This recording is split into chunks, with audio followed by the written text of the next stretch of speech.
Raging rain and rising water triggers a local state of emergency in the Fraser Valley. This as travel to the interior is cut off because of flooding and rock slides. Also, something's up at City Hall. The city and the Vancouver Whitecaps will make an announcement later this morning. And we are learning more about the tentative deal struck at Air Transat as operations get fully back to normal.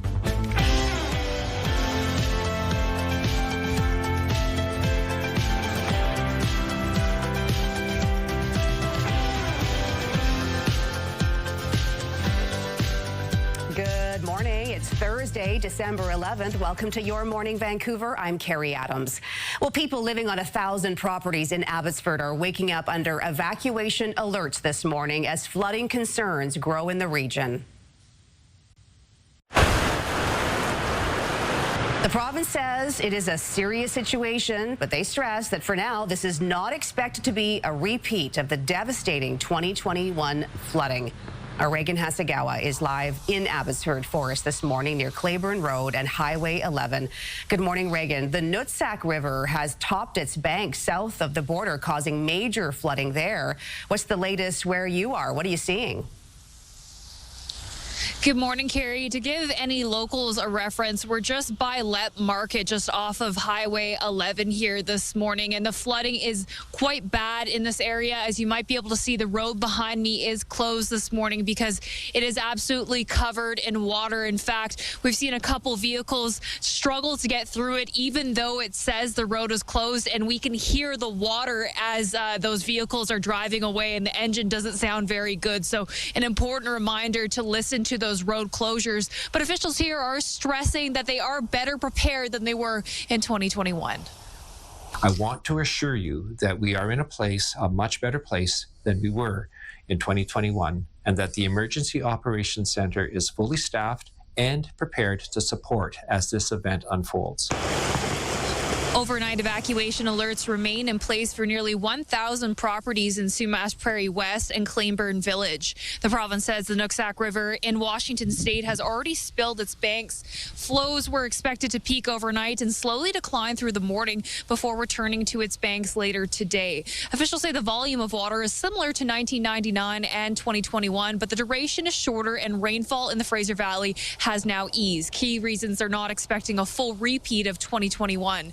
Still, the Minister of Emergency Management is urging anyone near waterways or in low-lying areas to grab a grab-and-go bag and have it ready for each family member, including pets, and be ready to leave if an alert does become an order.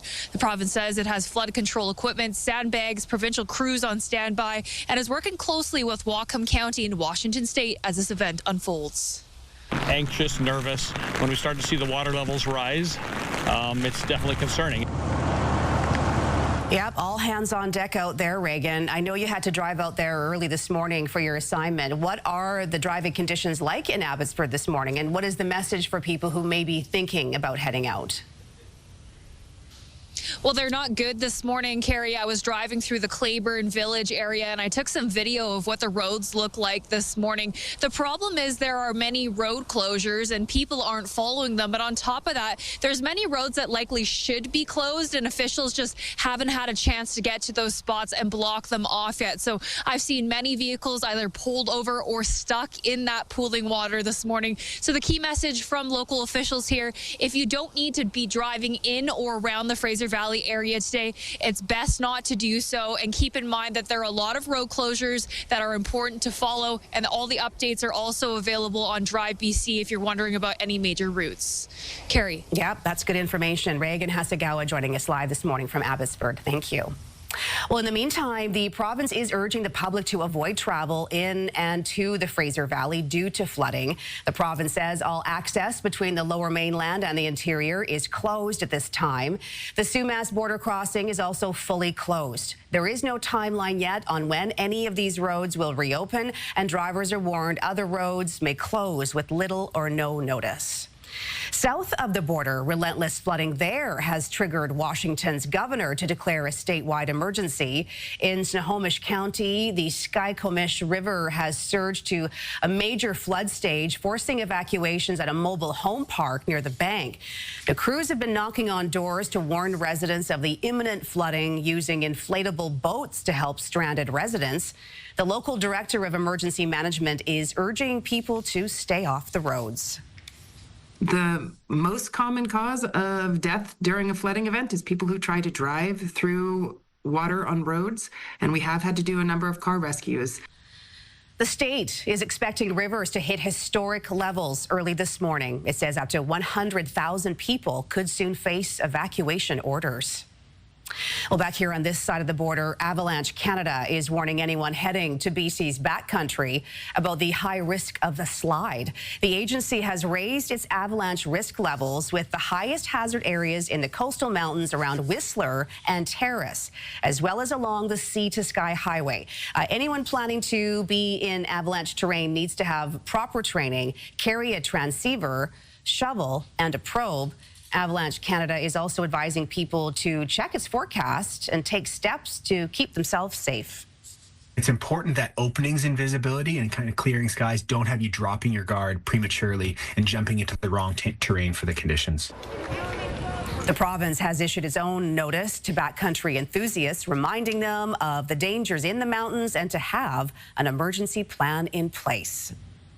All right, lots to talk about with Stephanie. She joins us now with weather. Good morning, Steph. The rain has subsided for now, and that's much to the relief of those dealing with flooding in the Fraser Valley. Absolutely devastating impact of that atmospheric river. I'm going to show you the totals. These just came in from Environment Canada. So these are actually the totals that we've seen. This is from Tuesday night until last night. So Hope saw 140 millimeters of rainfall. Cultus Lake 125. You can see these numbers all above 100 from Agassiz East. And now we're heading in towards Langley just to look at these numbers. 70 millimeters. Coquitlam 70. Surrey East 67, even Vancouver Harbour saw 47 millimeters. So these are the official totals from that rain, that atmospheric river. We also have the flood warning that was upgraded for the Fraser Valley East. As you can see, that includes Sumas River and the Chilliwack River. So we are now under that flood warning. So many high stream flow advisories as well, and these upgrades for the flood watches right around Similkameen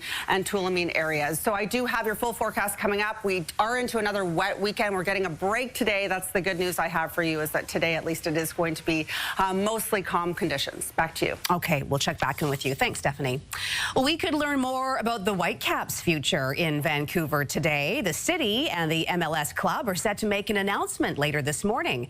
The announcement comes with questions swirling over the Whitecaps' playing ground. Before last month's MLS Cup final, which the Whitecaps lost to Inter-Miami League Commissioner Don Garber took aim at the Whitecaps' lease deal at BC Place, calling it untenable. It also comes as the Hastings Racecourse ends live horse racing, and the Whitecaps have held talks with the city in recent months about building a soccer-specific stadium on the Peony grounds. The announcement is set for around 11:30 this morning.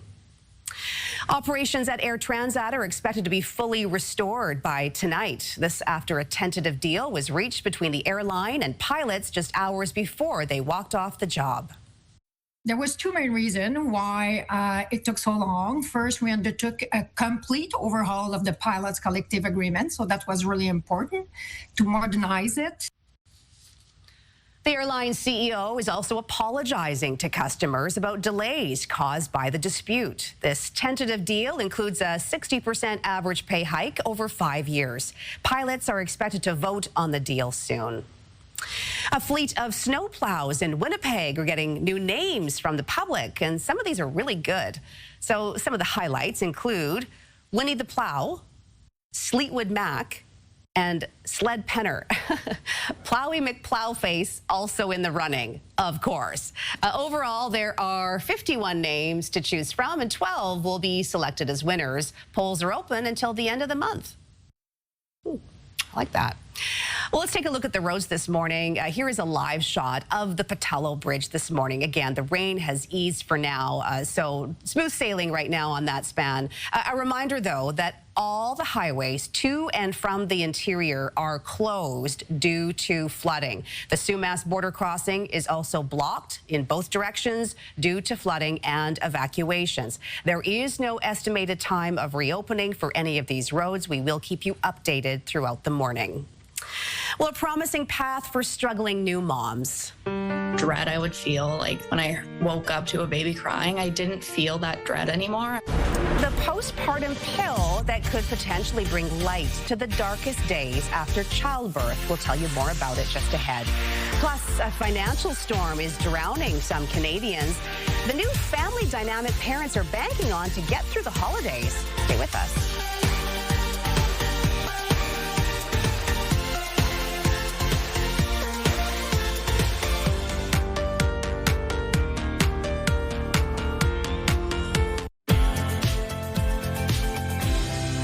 Welcome back. Returning to our top story as we keep a close eye on the flood risk in the Fraser Valley this morning.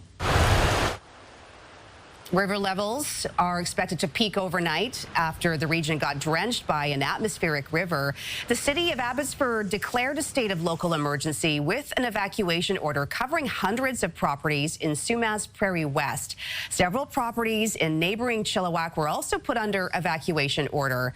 Meanwhile, highway closures have cut off the lower mainland from the interior, something we will be monitoring throughout the morning as conditions improve. Well, it's not just Mother Nature causing stress this week. Many Canadians are also feeling financial anxiety at this time of year. Here's CTV's Andrew Johnson on who families are turning to help pay for the holidays. On a gray and wet day in Vancouver, holiday shoppers are battling the weather and what's happening to their wallets. Because everything is expensive now, and I just work part-time. How's your budget looking? Threadbare? They're not alone. Among the hundreds of Canadian parents recently surveyed by Interact, 2/3 say rising costs are making it harder to manage holiday spending.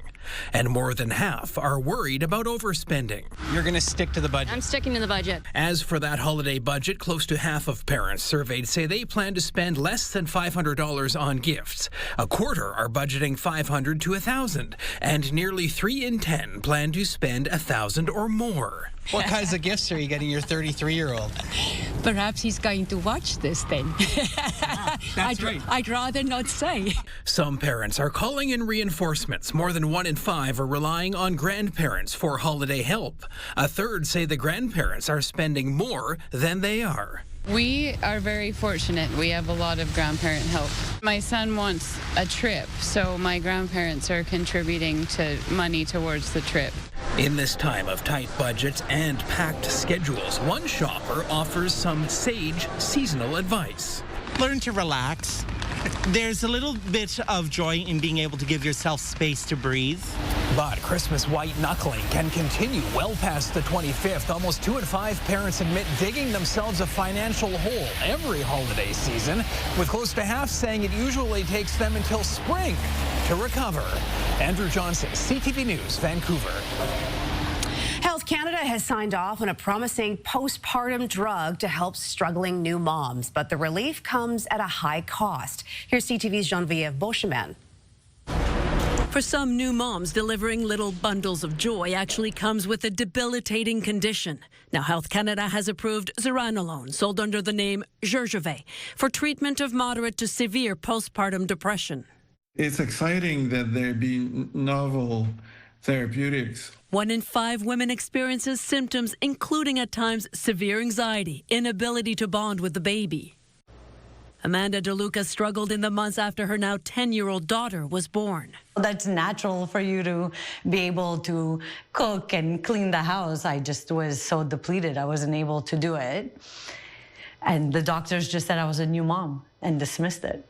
That inspired her to start programs for new moms called Evolving with Mandy. Mindset work and definitely some movement and health. So the whole connection will help you get through it, whether you decide the medication is right for you or not. Psychiatrists do say lifestyle changes and other already available treatment options can be effective. Psychotherapy can have a very positive and quite rapid impact when it's well design and when it's well targeted. Doctors say in some cases, zuranolone could yield faster results. The difference is night and day. Like, I could cry happy tears. Zurzuvae has been available in the U.S. since 2023. It hasn't proven to be a miracle pill for all, and there are side effects including drowsiness, headaches. But for women like Stevie Robertson in Illinois, it has brought back some of the joys of motherhood. The dread I would feel, like when I woke up to a baby crying, I didn't feel that dread anymore. But the price is high. It costs $16,000 U.S. for a 15-day course of treatment south of the border. We'll have to see what happens here. Geneviève Beauchemin, CTV News, Montreal. Well, it may seem obvious, but more people are realizing secondhand gifts are easy on the wallet and the environment. The stigma of buying used items and giving them as gifts has gone away. Yeah, how thrifting is going mainstream, and even the big box stores are getting on board with this. We'll explain. Plus, there is a bit of a fear. How one Canadian city is using AI to drive innovation as others proceed with caution. And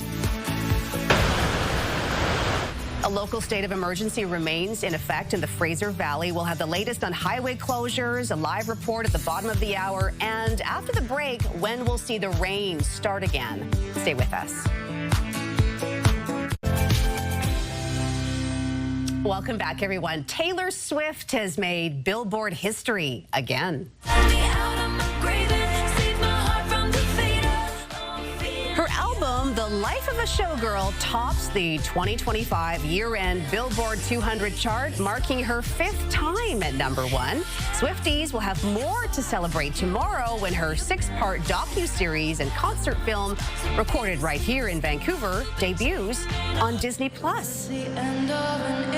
Okay, I mean, I'm actually looking forward to watching that because I didn't go to any of her concerts during the Eras tour, so that'll give me a little bit of a glimpse, right? Yeah, absolutely. And you know what? It's perfect timing with these rainy days that we are having to see that. I mean, It's going to be exciting. I'm excited for that. Sit on the couch and get cozy. Yeah, we have some more days, so enjoy this calm after the storm. Still seeing some showers out there around parts of the south coast. I'm going to show you that, some scattered showers today. But for us here, downtown Metro Vancouver, we are looking at a mostly cloudy start, and it should stay dry for at least a little bit. We do have some showers moving in a little bit later. As far as warnings and what we have going on right now, it's really about the cold Arctic air up towards the north.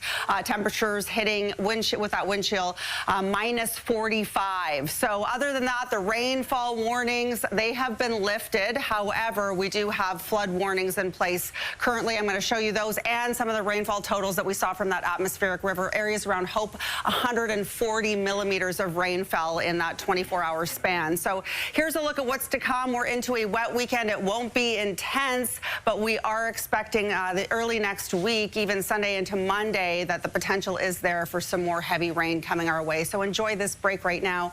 I do have your 5-day coming up, Carrie. Okay, sounds good. Thanks, Steph.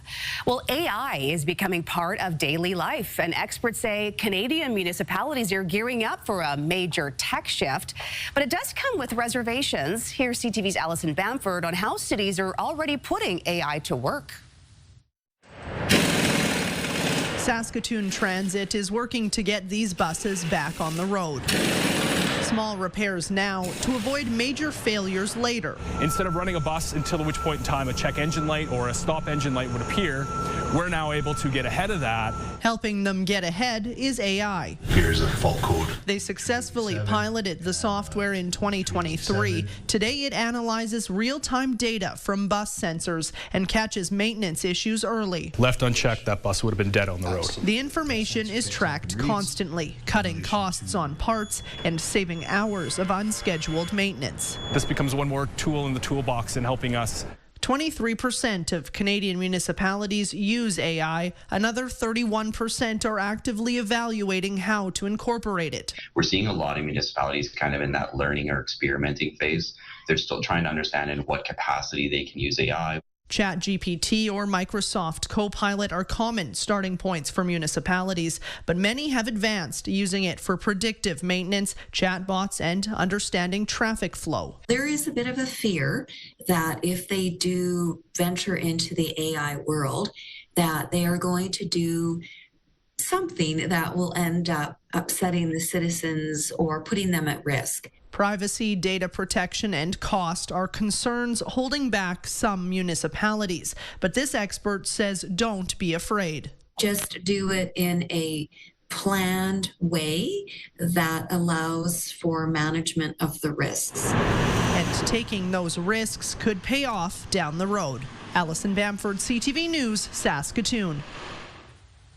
Yeah, I can see if municipalities take a measured approach. I mean, I think there's a lot of useful ways to introduce AI. I mean, we have like long reports that, come from the city, and they have a lot of documents they got to go through. If AI can help them analyze those documents quickly, then they can get through that and get on to other business more quickly. Efficiency is important, especially right now when it's just overwhelmed, right? So there's so much information to go through. Why not use AI? Yeah, I mean, again, a measured approach. I'm like the big AI skeptic over here, so I'm very, I'm not going to advance here. I'm just going to be left behind. I'm going to be left behind. I'm a dinosaur. See you in the dust. I'm a dinosaur. Yeah, okay, well, it's your last chance to claim your slice of a bread price-fixing class action lawsuit. Yeah, what you need to know about the settlement deadline tomorrow and how you'll get your money. That's ahead. Also, new proposed rules by the Trump administration to step up security, why they could ask travelers to produce social media history and other private information at the border. Good morning from Abbotsford, where more than 1,000 properties are on evacuation alert this morning due to flooding concerns. I'll tell you how the road conditions are and which areas to avoid coming up on Your Morning Vancouver.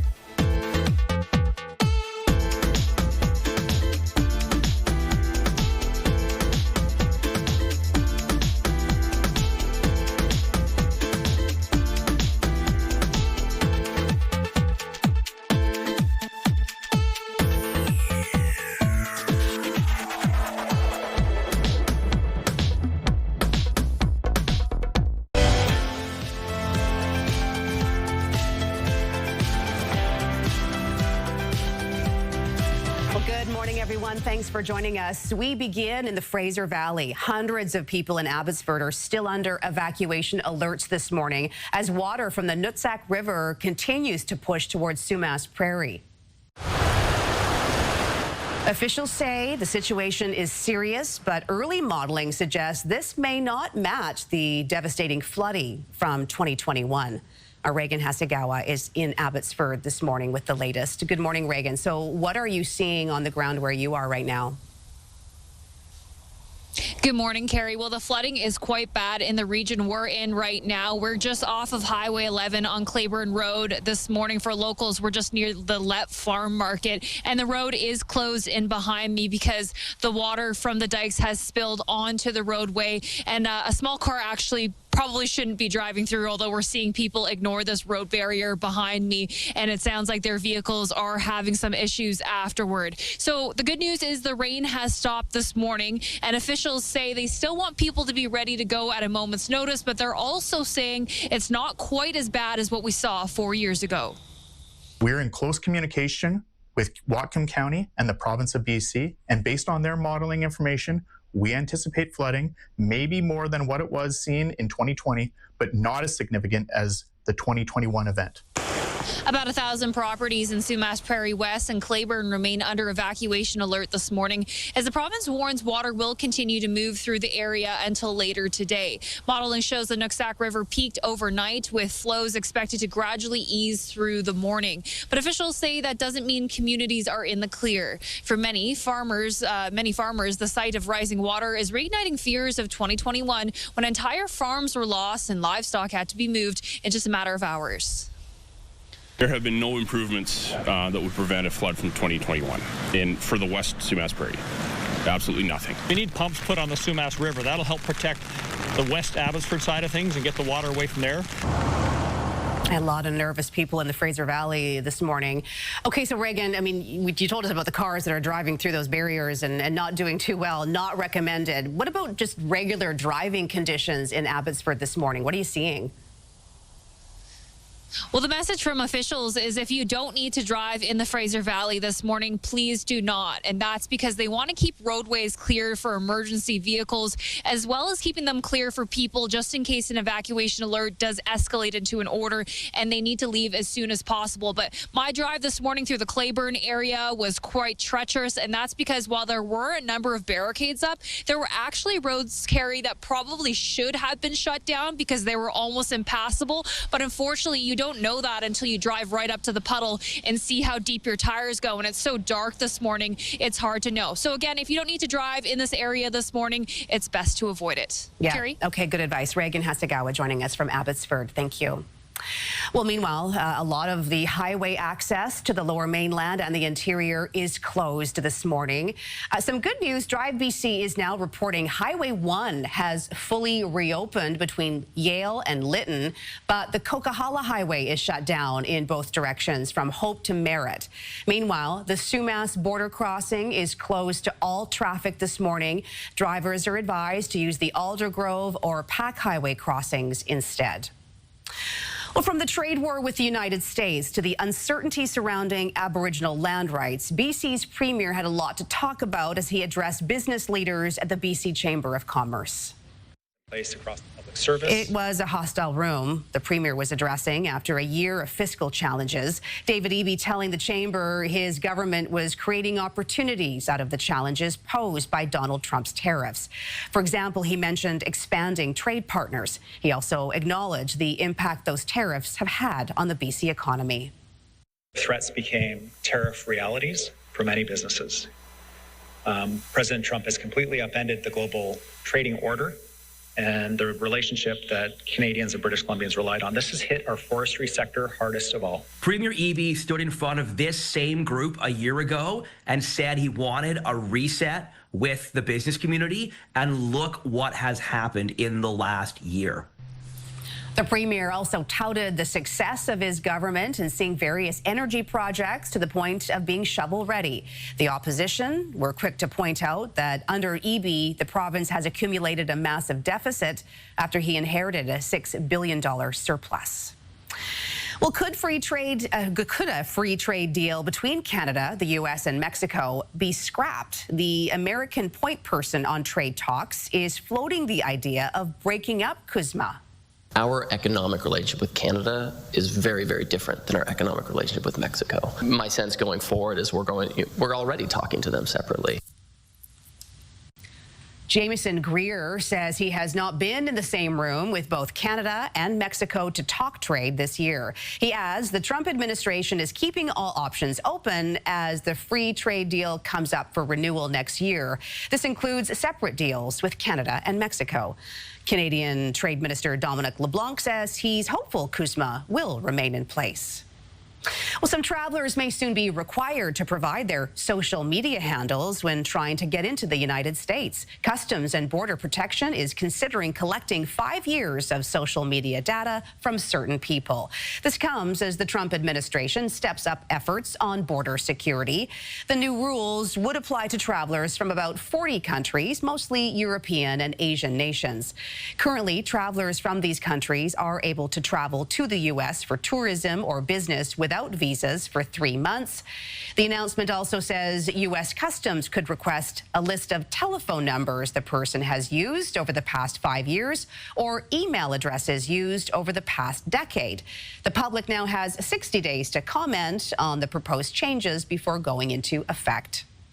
To Ottawa now, the House of Commons could rise as early as today for the winter break without the Liberals passing their lengthy budget implementation bill. The House calendar officially has MPs in their seats until tomorrow, but they could agree to break for Christmas before the end of the day. House Leader Stephen McKinnon says his government has accomplished an incredible amount during the fall sitting, pointing to the tabling of budget and crime bills. None have become law yet. Conservative House Leader Andrew Scheer is accusing the Liberals of delaying the passing of their own legislative agenda. MPs are scheduled to return to the House on January 26th. The Canada Revenue Agency says it has made substantial improvements when it comes to answering tax questions from Canadians over the phone. However, it says it will never be able to take every call. The CRA says it is now able to answer 70% of the calls it receives thanks to its 100-day service improvement plan. That plan focused on 4 main priorities: improving call response, expanding digital self-serve tools, fixing root problems, and modernizing services. The 100-day review was mandated in response to significant delays Canadians said they were experiencing when contacting the agency. Well, the deadline for Canadians to get a slice of the $500 million class action settlement and the bread price-fixing case is tomorrow. The suit accused Loblaw and its parent company, George Weston, of engaging in an industry-wide scheme. Canadians have until tomorrow to submit an online claim if they purchased packaged bread between January 2001 and December 2021. That's 20 years. Only people who did not previously accept a gift card from Loblaw will be eligible. Once the money is handed out, any leftover cash will be divided among anyone who claimed their earlier gift card. You can go to CanadianBreadSettlement.ca for more information. Well, Italy's national cuisine is now the world's first entire food tradition to earn UNESCO status. The designation, confirmed yesterday by Italy's Prime Minister, is meant to protect the country's way of growing, harvesting, preparing, and serving food. It's also a win in Italy's fight against fake Italian fare, like prepackaged carbonara, knockoff olive oil, and pasta brands with Italian-sounding names that aren't made in Italy. All right, so protecting the sort of tradition there. Yeah, I mean, Italian food, it's top notch, right? Yeah, well, I didn't realize there were some concerns around fake Italian food. Right. So, yeah, keeping it authentic and really sort of protecting that. Yeah, no, I didn't know UNESCO had that. So that's very interesting. I just wish Italian food wasn't so high calorie. Oh, it's one expensive and tasty meatball.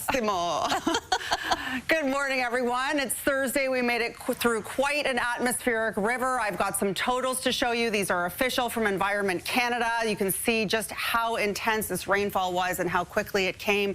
Still dealing with a lot of localized flooding, evacuation orders. Here's a look at these totals. Agassiz all the way to Hope, over 100 millimeters of rain fell. Langley at 71. So this just came so fast and so hard. Eastern sections of Surrey, 67, Squamish, 54, Vancouver Harbour, 47. We do have more rain on deck. We're getting a break today.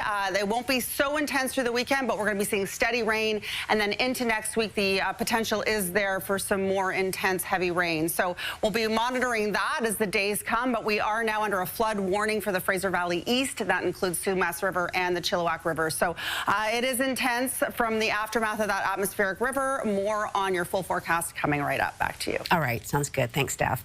Well, is intervention the key to stopping extortion-related violence? We're going to learn more about the Abbotsford initiative that gives those lured into a life of crime a chance to get out. We'll have that coming up in our next half hour.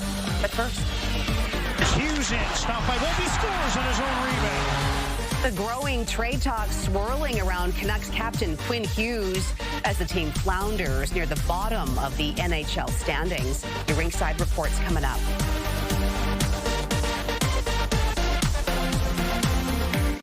The Ringside Report, brought to you by Capital Direct.ca. Let's make your vision a reality with Capital Direct. Call and talk to our team today. Well, it's been a rough go for the Vancouver Canucks this season, currently sitting in last place in the NHL. And some believe their best player, Quinn Hughes, could soon be traded away. CTV's Kevin Chirac has this morning's Ringside Report.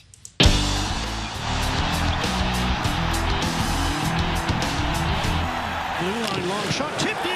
A shutout loss Monday night to Detroit had fans filing out early, marking another low in a season full of disappointment. In the Jim Rutherford-Patrick Allvin regime era, no, I have not seen it this bleak. The team now sitting dead last in the NHL standings, fueling speculation their captain Quinn Hughes could soon be traded. And then, of course, there's the whole Quinn Hughes speculation. A very difficult spot for Canucks management right now. Is it time to seriously consider trading Quinn Hughes? The Canucks star is under contract till the end of next season, but hasn't committed to staying with the team long term. So the franchise could trade him to get maximum value in return. The Vancouver Canucks have to make hard decisions and have to look out for number one, and that is them and their fans and their business. CTV News caught up with Hughes at a charity event supporting the Langley Food Bank Wednesday. He made himself available for questions and addressed the elephant in the room.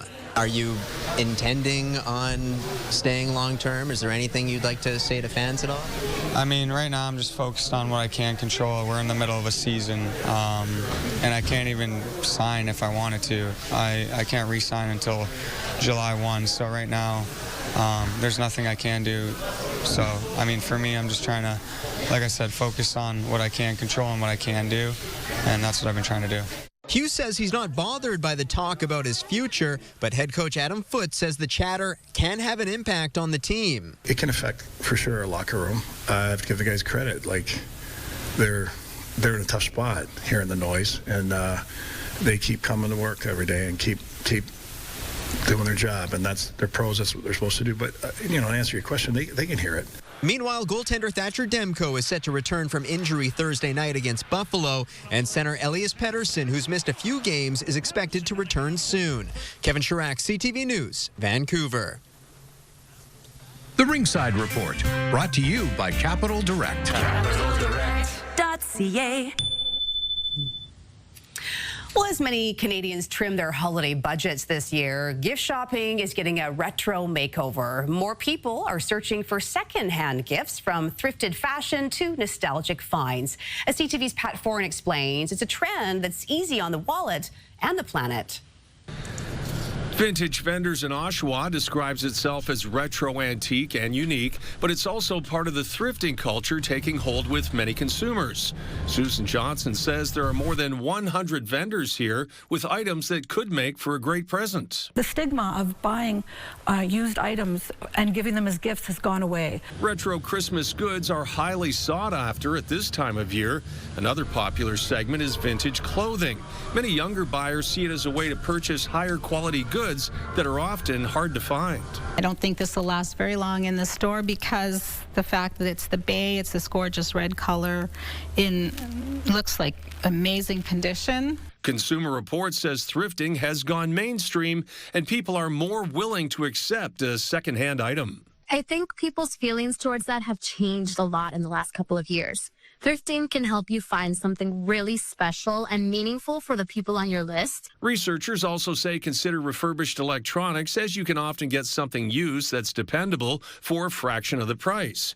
Your best bets are smartphones that are no more than 3 generations old, laptops, desktops, monitors, gaming consoles, TVs less than 3 years old, cameras, routers, and audio devices. Consider refurbished products sold at big box stores, which often come with a return policy or warranty. No matter what kind of secondhand item you buy, it's also good for the planet. All the items we have here, if we weren't reselling them and reusing them and recycling them, they would be ending up in the landfills. When it comes to toys, many people are nostalgic for the past. They love collecting Hot Wheels, Superman, Batman, and anything Star Wars. Toys from the 90s are really hot right now for the kids that are in their 30s right now. They're buying stuff that they played with. By thrifting items or checking out vintage shops, you could discover some unique goods you won't find anywhere new, and you may save some money at the same time. Pat Foran, CTV News. Well, Time magazine has selected its Person of the Year for 2025. We'll tell you who got it just ahead. Also, a local state of emergency remains in effect in the Fraser Valley. After a stretch of nasty weather, we are tracking the latest on highway closures and evacuation alerts after heavy rain rolled through the region. And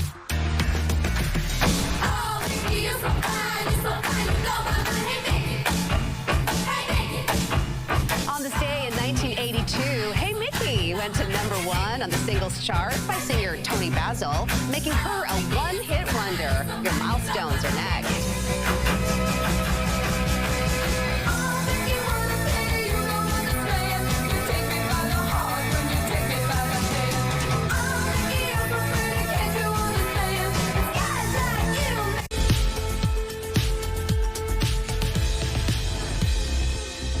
Time now for your milestones. First up, happy 80th birthday to Dave with tons of love from Brenda.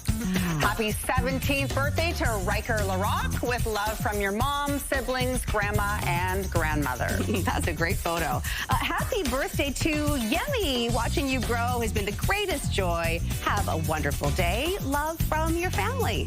Send us your milestones to bcmilestones@ctv.ca. Over to you, Steph. Good morning, everyone. Calm after the atmospheric river that brought incredible amounts of rainfall. So I'm going to be showing you those totals coming up. But just a sneak preview, Environment Canada has released those totals. Areas around Hope saw 140 millimeters of rainfall. Cultus Lake, 110. I have a long list to show you. So it was quite intense.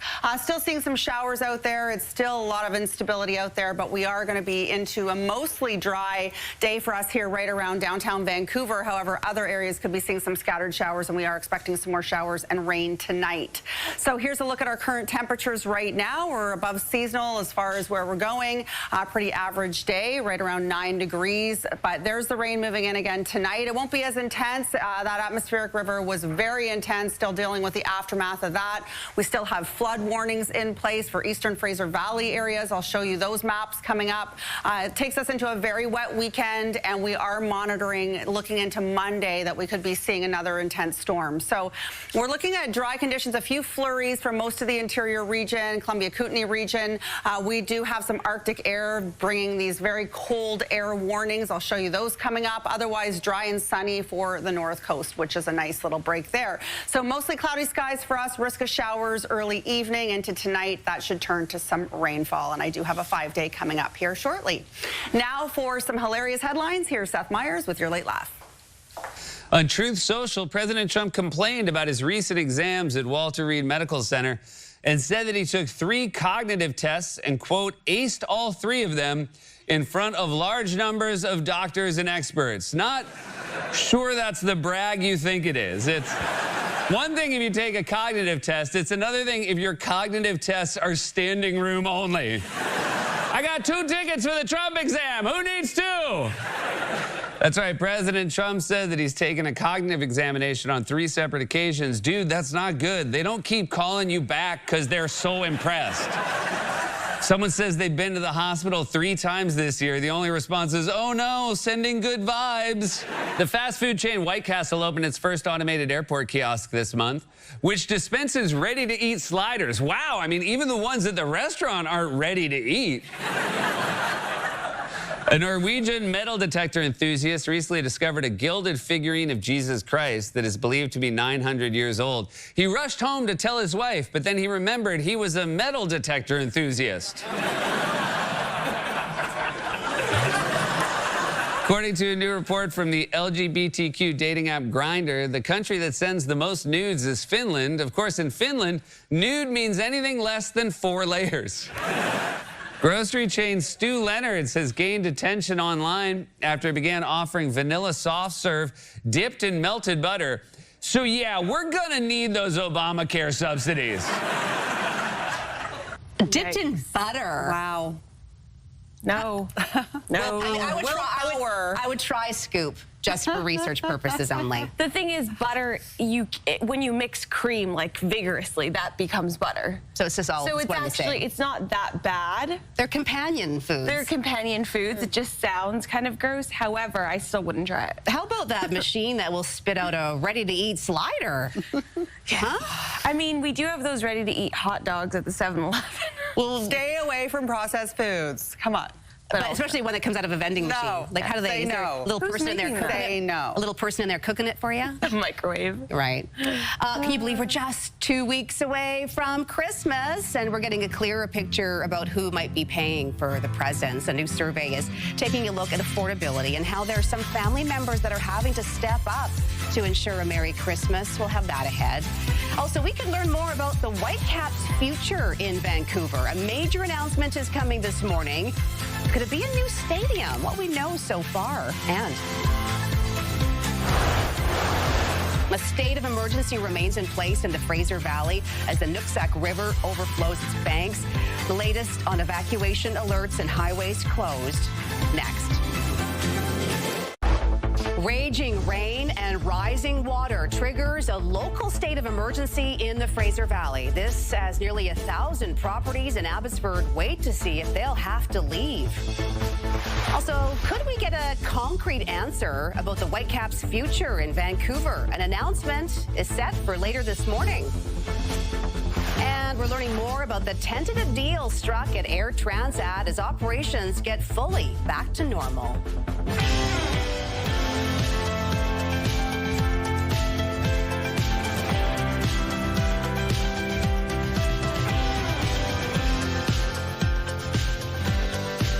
Good morning, everyone. It's Thursday, December 11th. Welcome to Your Morning, Vancouver. Well, people living on 1,000 properties in Abbotsford are waking up under evacuation alerts this morning as flood concerns grow in the region. The province says it is a serious situation, but they stress that for now, this is not expected to be a repeat of the devastating 2021 floods. Our Reagan Hasegawa is in Abbotsford for us near Claiborne Road and Highway 11 this morning. Good morning, Reagan. The Nooksack River has topped its bank south of the border. It's causing major flooding there. What is the latest where you are? Good morning, Carrie. Well, fortunately, it is not raining this morning, so that's going to provide some relief to officials. But we know that the damage from the Nooksack spilling its banks is widespread this morning. In Abbotsford, 370 properties on evacuation order in Sumas Prairie West. And then, as you mentioned, about 1,000 properties in Sumas Prairie West, East, and Claiborne Village on alert, meaning they need to be ready to go at a moment's notice. And these road closure barricades are becoming a familiar sight in this area as there's a lot of pooling water on the roads, though officials say they don't expect the situation will be as bad as what we saw in 2021. I want to assure you that we are in a much better place than we were in 2021, and that the Emergency Operations Center is fully staffed and prepared to support as this event unfolds. Evacuation alerts do remain in effect for over 1,000 properties in this region. The province says the Nooksack River in Washington state has already spilled its banks. Flows are expected to peak overnight and then slowly decline through this morning before returning to its banks later today. Officials say the volume of water is similar to 1990 in 2021, but the duration is shorter and rainfall in the Fraser Valley has eased. Key reasons they're not expecting a full repeat of 4 years ago. Still, the Minister of Emergency Management is urging anyone near waterways or in low-lying areas to have a grab-and-go bag ready for each family member, including pets, and to be ready to leave if an alert becomes an order. The province says it has flood control equipment, sandbags, and provincial crews on standby, and is working closely with Whatcom County and Washington State as this event unfolds. Anxious, nervous. When we start to see the water levels rise, it's definitely concerning. Yeah, a lot of nervous people there and all hands on deck to deal with this. You drove out to the Fraser Valley to cover this story this morning, Reagan. Let's talk about the driving conditions. What should people be keeping in mind? Well, they weren't good in the Claiborne area. I was driving this morning, Carrie. Took a little video of what the roadways look like, and it's quite deceiving when you drive up to an area. It just looks like a little puddle of water, but you can see from the vehicles ahead of you that the water does rise quite high. And the problem is many roads are closed like this, but some of them that should be closed haven't been shut down by the city at this point, and that's why officials have asked people to avoid unnecessary travel in the Fraser Valley right now so they can leave those roadways open to emergency crews and any possible evacuees that might have to leave on short notice. Carrie? Good advice. Reagan Hasegawa joining us this morning. Thank you. And as she said, the province is urging the public to avoid travel in and to the Fraser Valley due to flooding. Drive BC says most highways between the Lower Mainland and the interior are closed at this time. One exception is Highway 1 between Yale and Lytton in the Fraser Canyon, which reopened this morning. Meanwhile, the Sumas border crossing is also fully closed. Drivers are encouraged to use Aldergrove or Pack Highway instead. And south of the border, relentless flooding flooding has triggered Washington's governor to declare a statewide emergency. In Snohomish County, the Skykomish River has surged to a major flood stage, forcing evacuations at a mobile home park near the bank. Crews have been knocking on doors to warn residents of imminent flooding, using inflatable boats to help stranded residents.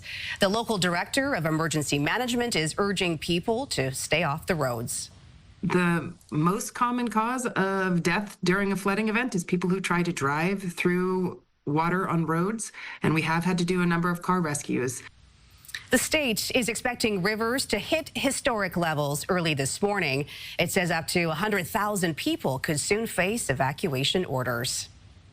Avalanche Canada is warning anyone heading into BC's backcountry about the high risk of a slide. The agency has raised its avalanche risk levels, with the highest hazard areas in the coastal mountains around Whistler and Terrace, as well as along the Sea to Sky. Anyone planning to be in avalanche terrain needs to have proper training, carry a transceiver, shovel, and a probe. Avalanche Canada is also advising people to check the forecast and take steps to keep themselves safe. Openings in visibility and kind of clearing skies don't have you dropping your guard prematurely and jumping into the wrong terrain for the conditions. The province has issued its own notice to backcountry enthusiasts, reminding them of the dangers in the mountains and to have an emergency plan in place. All right, lots to talk about with the weather, but I guess the one silver lining here, Stephanie, is that the rain for now has subsided. So nice to get a break. We're still dealing with the aftermath. Of course, I do want to show you the totals that have come in from Environment Canada. So these are the latest numbers, the most accurate numbers. So Hope saw 140 millimeters with this atmospheric river. Cultus Lake, Chilliwack, Agassiz, all over 100. Langley at 71 millimeters. This is just intense amounts of rain. Of course, we're dealing with flooding in all areas. Evacuation orders. Right now in the red zone is the Fraser Valley East. That is a flood warning. We've got flood watches that have been upgraded for the Similkameen, the Tulameen areas. So areas around the Sumas River and Chilliwack River where we're in the red, but high stream flow advisories on deck. We are into more rain this weekend. How long and how much? I've got those details coming up, Carrie. All right. Thanks for that, Stephanie. Well, we could learn more about the Whitecaps' future in Vancouver today. The city and the MLS club are set to make an announcement later this morning. The announcement comes with questions swirling over the Whitecaps' playing grounds before last month's MLS Cup final, which the Whitecaps lost to Inter Miami. League Commissioner Don Garber took aim at the Whitecaps' lease deal at BC Place, calling it untenable. It also comes as the Hastings Racecourse ends live horse racing, and the Whitecaps have held talks with the city in recent months about building a soccer-specific stadium on the Peony grounds. The announcement is set for around 11:30 this morning. Operations at Air Transat are expected to be fully restored by tonight. This after a tentative deal was reached between the airline and pilots just hours before they walked off the job. There was two main reasons why it took so long. First, we undertook a complete overhaul of the pilots' collective agreement, so that was really important to modernize it. The airline CEO is also apologizing to customers about delays caused by the dispute. This tentative deal includes a 60% average pay hike over 5 years. Pilots are expected to vote on the deal soon. Well, Time magazine has selected its Person of the Year for 2025, and like most things nowadays, it is connected to AI. The magazine has named the architects of AI as Time magazine's 2025 Person or People of the Year. It says this year was when the potential of artificial intelligence, quote, roared into view with no turning back. Previous winners include Donald Trump in 2024 and Taylor Swift in 2023. Let's take a look at the roads this morning. We have a live shot to show you of the Oak Street Bridge. A lot of volume there, but it is moving smoothly, and at this time, no rain, so that is good news. However, a reminder, most of the highways to and from the interior are closed due to flooding. Highway 1 between Yale and Lytton has reopened to traffic this morning. The Sumas border crossing is blocked in both directions due to flooding and evacuations. There is no estimated time of reopening for any of these roads. We will keep you updated here this morning. Well, imagine going in for surgery and coming out of it with a newborn baby. Knew that I was pregnant for about 5 days. That's exactly what happened to a woman who had no idea she was pregnant. The newborn, the doctors are calling a miracle baby, coming up. But first, is intervention the key to stopping extortion-related violence? Up next, we'll learn more about the Abbotsford initiative that gives those lured into a life of crime a chance to get out. Stay with us.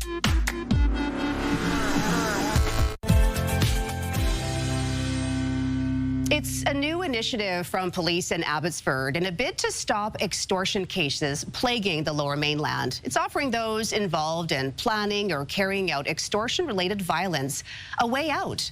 Here to talk about Project Disengage is Abbotsford Police Chief Colin Watson. Good morning. Thanks for joining us this morning. It's a pleasure to be here. I know you drove in from the Fraser Valley. First of all, I want to ask you, how was the drive-in for you? It was Highway 1 is a little bit busy in the morning, but seems to be going okay. Okay, no major problems. I want to ask you, we are hearing about people not following road closures. Is that something that you're seeing out there? We started to see that a little bit, and we would certainly encourage, with everything that's going on in the Fraser Valley and Abbotsford this morning, ask people to respect all the barricades, directions of officers. We're still in the active processes of assessing what's happening, what we expect in the weather event that we're experiencing. But the members of the public can really help us out by respecting those barricades and being safe. And that's the key, to keep people safe, because there's the danger in going through some of these barriers. Absolutely, and I mean, there's only so many of us, there's only so many city staff, so we're relying on barricades and signs for, to try to keep people safe. If we've closed the road, then we've assessed that is a potential risk to public safety, and it's really important that people pay attention to that. All right, well, hopefully everyone stays safe, and we appreciate you coming in this morning to talk about this very important program. It's called Project Disengage, and this is, of course, dealing with something that's been in the news for months now, these extortion-related violence that we've seen in many communities in the Lower Mainland. Is it continuing to be quite rampant? It's yes, we are continuing to see reports of extortion coming into us. Fortunately, we haven't seen some of the associated violence as recently, but a main area of focus for us is take a really purposeful and comprehensive approach to how we're getting ahead of this. Okay, so how does Project Disengage work? How is this going to stop extortion violence? Yeah, so we are taking really a multi-pillared approach to the response to extortion. Obviously, we're conducting criminal investigations. We're connecting with the community. We're taking steps to prevent extortion violence.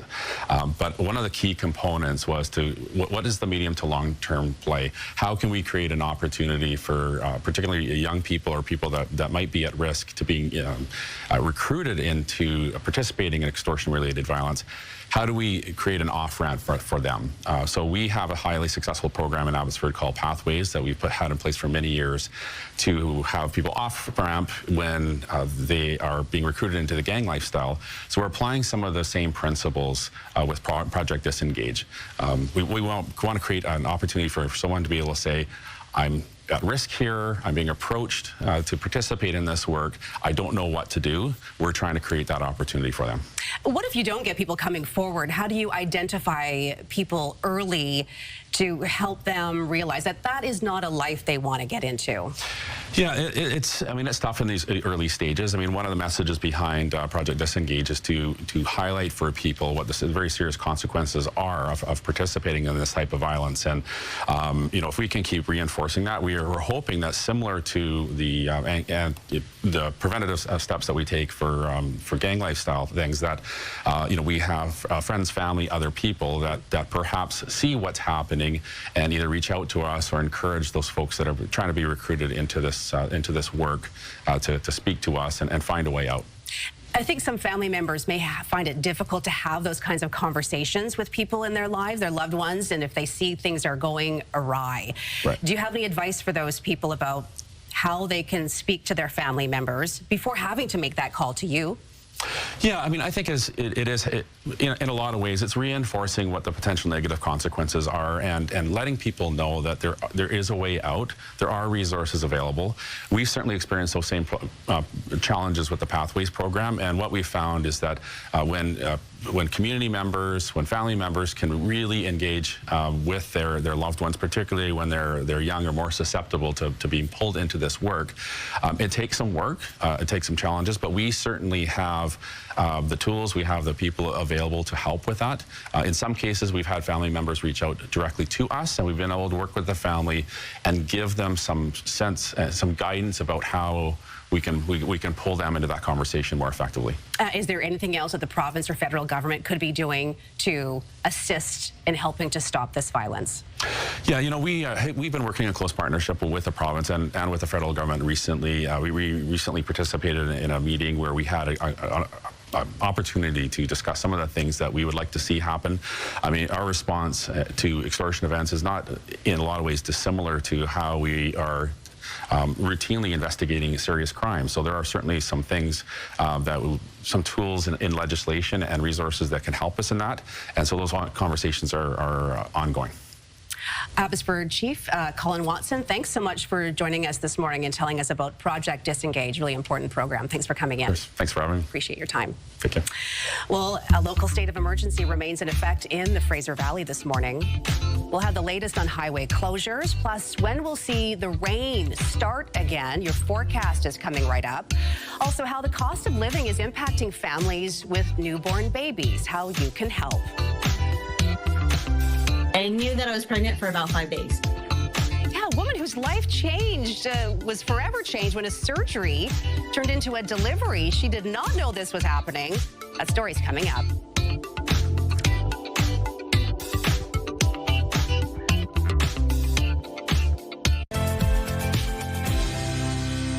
Welcome back to your morning, Vancouver. 7:22 a.m. Calm after a very intense atmospheric river. Still dealing with the aftermath. I'll show you the totals. Areas around Hope saw close to 150 millimeters of rainfall. I do have the official numbers in, which will be shown to you coming up. But right now, we are getting a nice little pause here before the next system arrives tonight. So we do have rainfall on deck for the entire weekend. We're into this very wet pattern. Into Monday, we are expecting this rain to intensify. So it won't be what we just saw over the last 24 hours with that atmospheric river. However, as we get into early next week, we are looking at some more heavier rainfall. Here we are with what's coming into your Saturday morning. So still going to be a wet one. Get ready for that. Make sure that you're enjoying some of these breaks here. As you can see, the northern sections of Vancouver Island are seeing mostly cloudy skies today. It's really tonight. But other areas, Port Alberni, Tofino, are expecting a few showers this morning, even Victoria. And as we look here at the Sunshine Coast and the Sea to Sky corridor, those regions looking dry until it'll be more like drizzle, light rain, and then amping up, but nothing like we just saw, at least not for the next few days. It'll just be some steady rain. So Abbotsford 10 degrees, Coquitlam 9 degrees, Surrey 9, chance of showers in some of those pockets. Friday, it's into Saturday and Sunday. It's definitely going to be wet, and Monday could intensify, so we'll keep you posted on that. Oh, scenic snapshot. Look at this gorgeous photo. North Vancouver. Thank you, Blaine Barden, for sending that in. If you would like to send us your photo, please do at scenicsnapshot@ctv.ca. Carrie? This is exactly what we needed after a day like today. A breath. Yes, thank you for that. All right, it is 7:23. Now to the newborn that doctors are calling a miracle baby. So he was born after a rare and dangerous pregnancy that the mother wasn't even aware of. Now his parents are sharing their story. ABC's Morgan Norwood has more. This morning, a medical marvel. Susie Lopez went in for surgery at Cedars-Sinai to remove a more than 20-pound ovarian cyst, but came out holding the very child she never knew she was carrying. I knew that I was pregnant for about 5 days. Very good. The standard pre-op pregnancy test revealing the shocking discovery. I wasn't even believing it at first because I have ovarian problems, so I was thinking it was like a false positive. Susie giving her husband Andrew the good news. I thought she was joking, and it didn't really sink in until I actually got a little gift from her. And it was at a Dodger game. It was surreal. Doctors ordering an MRI and were stunned at what they saw. He was located outside of the uterus, posterior to this big ovarian mass in the abdomen. So his head was up on the left side of her abdomen under the spleen. And it makes sense that she didn't know because the baby was in her abdomen behind the mass, and it just looked like the mass was growing. Susie had what's called an abdominal ectopic pregnancy, extremely rare and life-threatening for both mom and baby. He's still very sick. You okay? And we're needing to do a lot to support him. On August 18th, a team of 30 medical professionals removing the giant cyst and delivering the full-term baby named Ryu. Hi, Ryu. Weighing 8 pounds and in remarkably good health. How are you today? Good morning. I was amazed by this little guy. He came out of the anesthesia pretty quickly, and he was like feisty little guy by the time we got into the NICU. Susie recovering quickly, now at home surrounded by her husband and teenage daughter Kyla. Doctors calling Ryu a miracle. And after 17 years of praying for a second baby, Mom and Dad say he's nothing short of a gift. Miracles happen, and he definitely was a miracle for us. Morgan Norwood, ABC News, New York.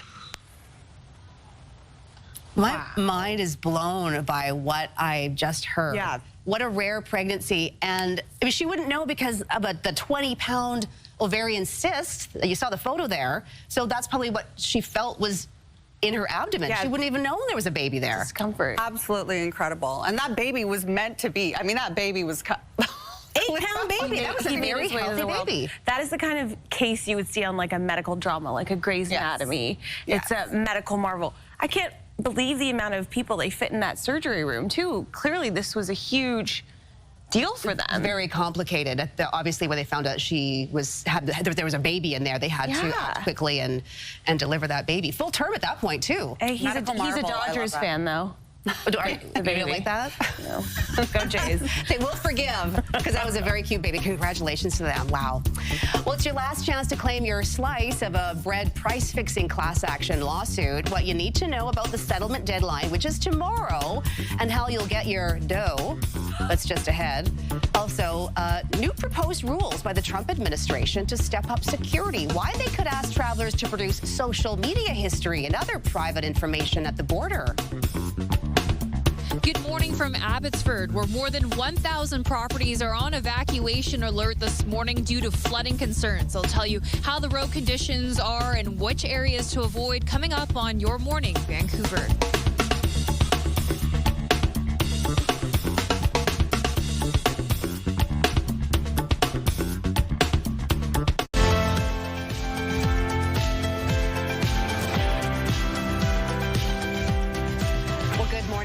Thanks for joining us. We begin in the Fraser Valley. Hundreds of people in Abbotsford are still under evacuation alerts, and others have already been forced to flee as water from the Nooksack River continues to push towards Sumas Prairie.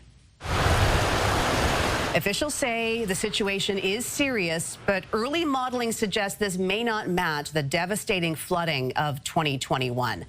Reagan Hasegawa is live in Abbotsford with more. Good morning, Reagan. So what are you seeing where you are this morning? Good morning, Carrie. Well, the good news is it is starting to look up here in Abbotsford this morning, and that's a combination of the rain has stopped here and also just taking a look at our surroundings. It looks like the water is already starting to recede a little bit, which is good news for officials. So there are a number of road closures up around the city this morning. Some people don't appear to be obeying those, and we know that there are 370 people on evacuation order and over 1,000 on alert this morning. But officials say they aren't expecting the situation to be quite as bad as what we saw in 2021. The city of Abbotsford has upgraded to an evacuation order for some properties in Sumas Prairie West. Residents in the affected area must leave immediately. Evacuations alerts have also been issued for Sumas Prairie East and remain in place for the rest of Sumas Prairie West and Claiborne Village. So as you heard in the clip there, 370 properties on evacuation order in Sumas Prairie West, over 1,000 in Sumas Prairie West, East, and the Claiborne Village area at this point. We're also hearing about some in Chilliwack as well. The province warns that water will continue to move through this area today, and modeling shows that the Nooksack River peaked overnight, with the flows expected to gradually ease through this morning. That is what we're seeing out here this morning, but officials say that doesn't mean communities are in the clear. For many farmers, the sight of the rising water is reigniting fears of 2021, when they had to move entire farms and lost livestock that had to be moved in a matter of hours. There have been no improvements that would prevent a flood from 2021 for the West Sumas Prairie. Absolutely nothing. We need pumps put on the Sumas River. That'll help protect the West Abbotsford side of things and get the water away from there. Yeah, stressful time for people living out there. Some good news is that, as you mentioned, the rain has stopped. However, maybe some of the flooding will subside. There are a number of road closures. We'll get to those in just a moment. But what were conditions like driving out in Abbotsford this morning? It was actually really bad this morning, Carrie, because while there were a lot of barricades up, there were actually roads that I reached that probably should have been shut down because the water was so high, but officials didn't just have a chance to get to those spots yet. So it's going to be important, even though we're seeing some hopeful signs here that the water is receding, that you still obey these road closure signs because it can be quite deceiving. And also, I should mention, there is a reception center set up at the Abbotsford Recreation Center this morning. That's on McMillan Road. So if you have been ordered to leave your home, that's where you need to go. Carrie? Megan Hasegawa joining us live from Abbotsford. Thank you. Meanwhile, access to the highway in the Lower Mainland between the Lower Mainland and the interior is slowly being restored this morning. Drive BC is now reporting Highway 1 has fully reopened between Yale and Lytton. As well, Highway 99 has reopened between Pemberton and Lillooet. But the Coquihalla Highway is still shut down in both directions from Hope to Merritt. The Sumas border crossing is closed to all traffic this morning, and drivers are being advised to use the Aldergrove or Pack Highway crossings instead. Well, could a free trade deal between Canada, the U.S. and Mexico be scrapped? The American point person on trade talks is floating the idea of breaking up CUSMA. Economic relationship with Canada is very, very different than our economic relationship with Mexico. My sense going forward is we're already talking to them separately. Jameson Greer says he has not been in the same room with both Canada and Mexico to talk trade this year. He adds the Trump administration is keeping all options open as the free trade deal comes up for renewal next year. This includes separate deals with Canada and Mexico. Canadian Trade Minister Dominic LeBlanc says he's hopeful CUSMA will remain in place. Well, from the trade war with the United States to the uncertainty surrounding Aboriginal land rights, BC's Premier had a lot to talk about as he addressed business leaders at the BC Chamber of Commerce. It was a hostile room the Premier was addressing after a year of fiscal challenges. David Eby telling the Chamber that his government was creating opportunities out of the challenges posed by Donald Trump's tariffs. For example, he mentioned expanding trade partners. He also acknowledged the impact those tariffs have had on the BC economy.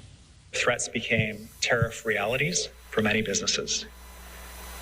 President Trump has completely upended the global trading order and the relationship that Canadians and British Columbians relied on. This has hit our forestry sector hardest of all. Premier Eby stood in front of this same group a year ago and said he wanted a reset with the business community, and look what has happened in the last year. The Premier also touted the success of his government in seeing various energy projects to the point of being shovel-ready. The opposition were quick to point out that under Eby, the province has accumulated a massive deficit after he inherited a $6 billion surplus. Well, some travelers may soon be required to provide their social media handles when trying to get into the United States. Customs and Border Protection is considering collecting 5 years of social media data from certain people. This comes as the Trump administration steps up efforts on border security. The new rules would apply to travelers from about 40 countries, mostly European and Asian nations. Currently, travelers from these countries are able to travel to the U.S. for tourism or business without visas for 3 months. The announcement also says U.S. Customs could request a list of telephone numbers the person has used over the past 5 years or email addresses used over the past decade. The public now has 60 days to comment on the proposed changes before going into effect. Well, the U.S. has seized a sanctioned oil tanker off the coast of Venezuela.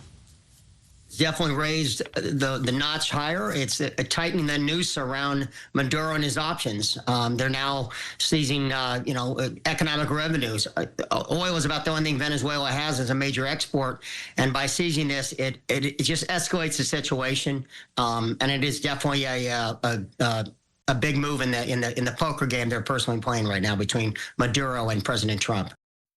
The move yesterday sent oil prices higher and sharply escalated tensions between the two countries. When asked about what would happen with the oil, Trump said, quote, "We keep it, I guess." In response, the Venezuelan government accused the U.S. of blatant theft and described the seizure as an act of international piracy. The U.S. has already carried out several strikes against suspected drug vessels from Venezuela, raising concerns from the country's lawmakers. The deadline for Canadians to get a slice of the $500 million class action settlement in the bread price fixing case is tomorrow. The suit accused Loblaw and his parent company, George Weston, of engaging in an industry-wide scheme. Canadians have until tomorrow to submit an online claim if they bought packaged bread between January of 2001 and December 2021. That's a 20-year span. Only those who did not previously accept a gift card from Loblaw will be eligible. Once the money is handed out, any leftover cash will be divided among anyone who claimed the earlier gift card. You can go to CanadianBreadSettlement.ca for more information. Well, dozens of people in Istanbul gathered for a yoga practice session illuminated by artwork. The serene scene was amplified by a backdrop of images similar to Vincent van Gogh's famous painting, The Starry Night, which accompanied the yogis as they transitioned between poses. Participants say yoga and visual art complement each other very well. Well, that would be a fantastic place to do yoga under a starry sky, starry night, if you will. I love that. I'm super obsessed with yoga. I'm a bit of a yogi, and I've done yoga in some very interesting places, but I've never seen that, and I think that would be a fantastic experience. Yeah, and an immersive art experience for sure. Yeah, absolutely. Let's bring it on. Let's do it here. Good morning, everyone. Wow, we made it through that atmospheric river. However, we're still dealing with the flooding, of course, and the aftermath. So we do have more rain on deck coming in, but we're getting a break right now. We're now taking a look at the totals. These are official totals from Environment Canada that have just come in and been released.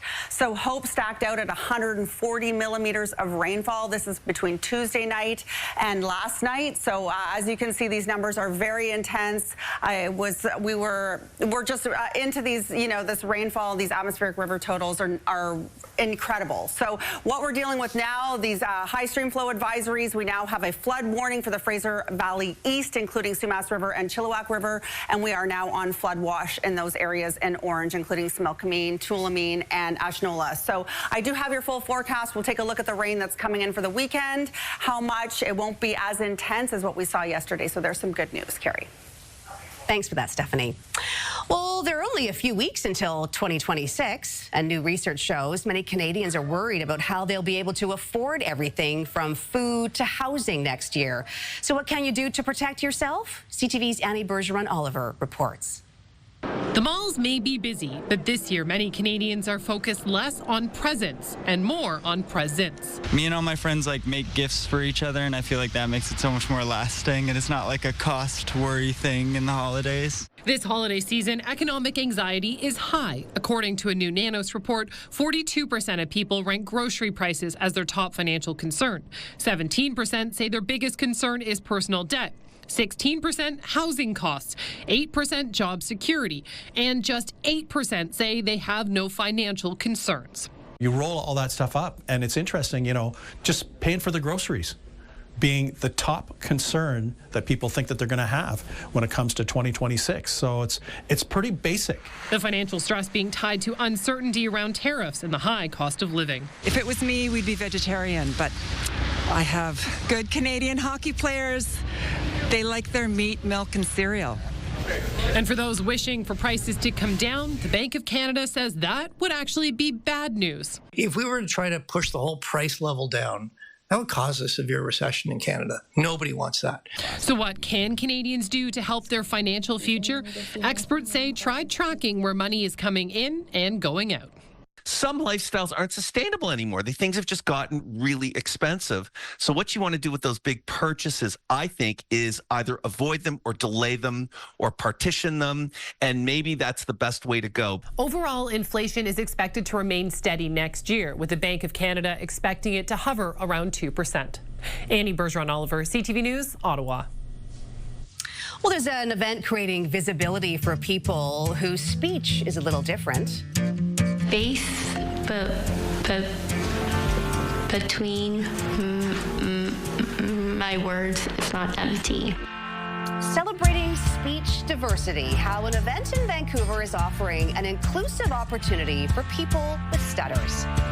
Also, how the cost of living is impacting families with newborn babies and how you can help. Stay with us.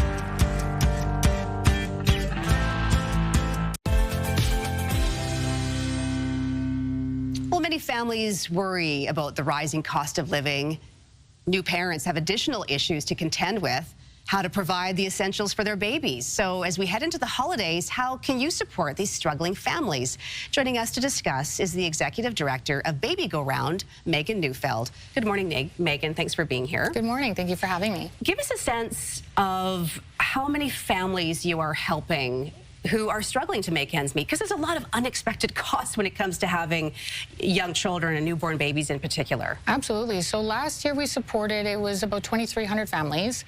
This year we are on track to, we had anticipated about 2,500, but I think we're going to probably end up closer to 2,000 families by the end of this year. That's quite incredible. You have a location in Vancouver, one in Cloverdale. How concerning is it knowing that there is such a need out there? It's very concerning. So we've seen, earlier this year we did a survey and we saw that 58% of our clients reported having to skip a meal to be able to provide something for their child. And when a parent has to make that type of heartbreaking decision, it shows that what a lifeline our program is for families. The holidays are particularly stressful and expensive time of year, obviously. And I understand your organization will be serving families throughout the holidays for the first time. Tell us about that. Yeah, so we've always traditionally followed the school closure because we find that families aren't always necessarily available to come in. But this year, for the first time since we've opened, so 13 years, we are going to be open through the holidays to be able to bring families in because there is such a demand. The referrals that are coming in are more than we can process, and we were worried that if we didn't open for those 2 weeks, that we wouldn't be able to see everybody who needed to be seen before their baby arrived, because that's a big part of it, is getting them in a timely manner so they have the items they need to safely and confidently care for the baby when it arrives. Yeah, and maybe we'll just back up a teeny bit. For those who aren't familiar with what BabyGoRound does, you provide the necessities for families who are struggling to make ends meet. Maybe expand on that. Sure. So what viewers may not realize is that every day there are hundreds of families across the Lower Mainland who are struggling to care for their baby because they don't have the critical gear that they need. It creates a lot of stress and anxiety on parents who can't afford things like car seats, strollers, cribs, so safe places for their child to sleep, or modes of transportation. And so BabyGoRound responds to this need by providing families with everything they need to safely and confidently care for their baby. Where do you get all of these items that you do provide to families? Yeah, so last year we distributed $1.63 million worth of gear. We purchased about 70,000 of it. The rest of it was all gently used gear from the community. So we collect gear from families between Chilliwack and actually as far away as the island. We have families who ship gear from the island. Wow. And then we have a team of volunteers who process the items and get it ready, make sure it's safe, and then that's what we give to families. It's really incredible. The community has really stepped up in an incredible way this year to help us serve the increase in families, but we need the gear and the funds to be able to continue to serve the families that are coming to us. So you're always looking for those donations, for those funds. But just quickly, what has the feedback been from the families that you do help? Oh, it's incredible. We see families are reporting, decrease in stress and the mental health, the impact. We get thank you notes. Last year we had a family come in, and they had come in earlier in the year and then later in the year, and they were so excited because the husband for the first time in a couple years was able to get his wife a Christmas present. He bought her a box of chocolates. And I mean, for somebody who, that may not seem like a lot, but for them, it was really meaningful to be able to give, this $10 gift to his wife, but that's what they could afford. And they were so grateful to be able to, you know, have the ability to do that, but also to be able to safely care for their child, not worry about where their child was going to sleep or how they were going to get to appointments. Yeah. So it's really incredible. It's life-changing for families. Peace of mind is a wonderful gift unto itself. Megan Neufeld, Executive Director of BabyGoRound, thank you so much for joining us this morning, and best of luck during the holidays as you help families. Thank you. Thanks for coming in. Well, when it comes to artificial intelligence, is the future near or is it already here? There is a bit of a fear. How one Canadian city is using AI to drive innovation as others proceed with caution. Also, we need mom pop again. That's what's missing in this world. Music that was made for our moms that we like to have do. you heard of Mom Pop? Your Thursday morning Sidebar is just ahead.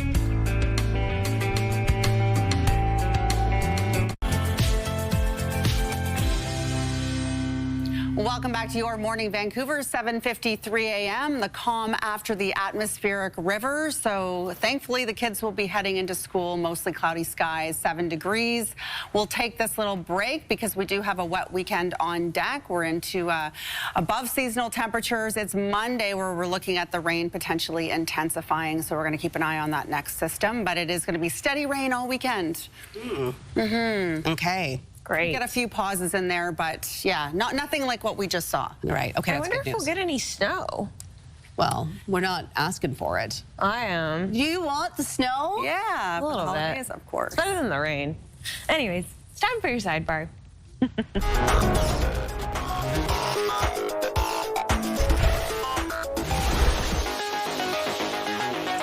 We kick things off with a man's plea for more music made for moms. We need mom pop again. That's what's missing in this world. Music that was made for our moms that we liked too. There was a moment in the late 90s. Yeah, so he's reminiscing about the 90s when there was an era of mom pop that moms belted out, but the kids loved too. What do you guys think? Yeah, I mean, I'm not sure if I know exactly what songs fit into this genre, but... This Kiss. Thing going on. Oh, yeah.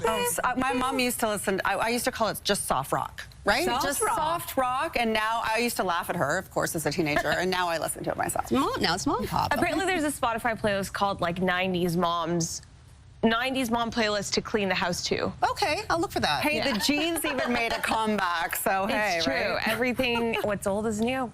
Speaking of moms, a certain generation knows this look all too well.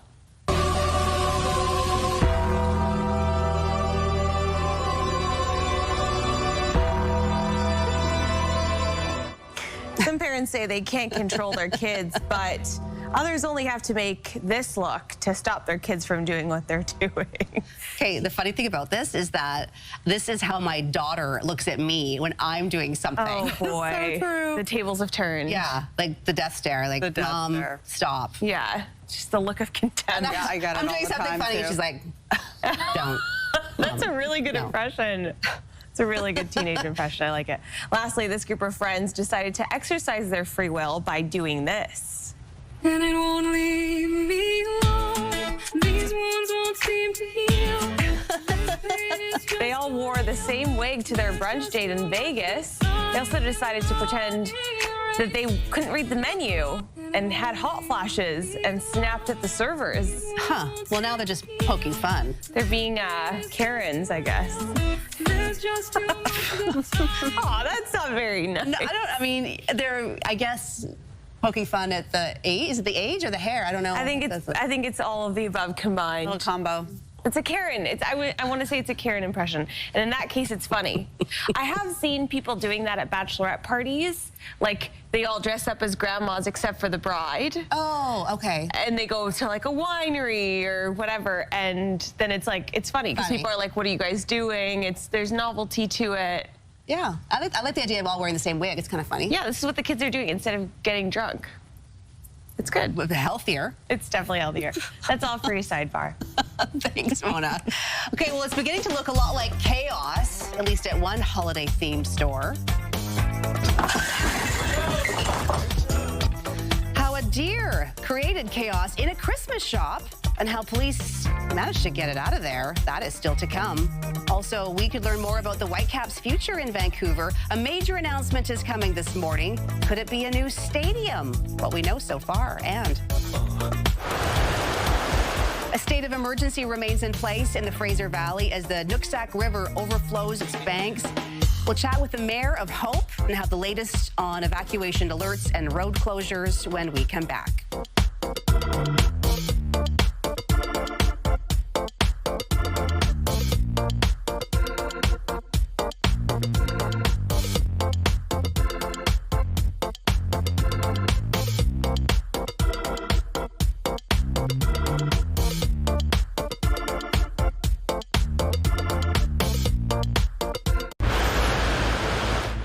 Raging rain and rising water triggers a local state of emergency in the Fraser Valley. This as nearly 1,000 properties in Abbotsford wait to see if they'll have to leave. Also, could we get a concrete answer about the Whitecaps' future in Vancouver? An announcement is set for later this morning. And we're learning more about the tentative deal struck at Air Transat as operations get fully back to normal.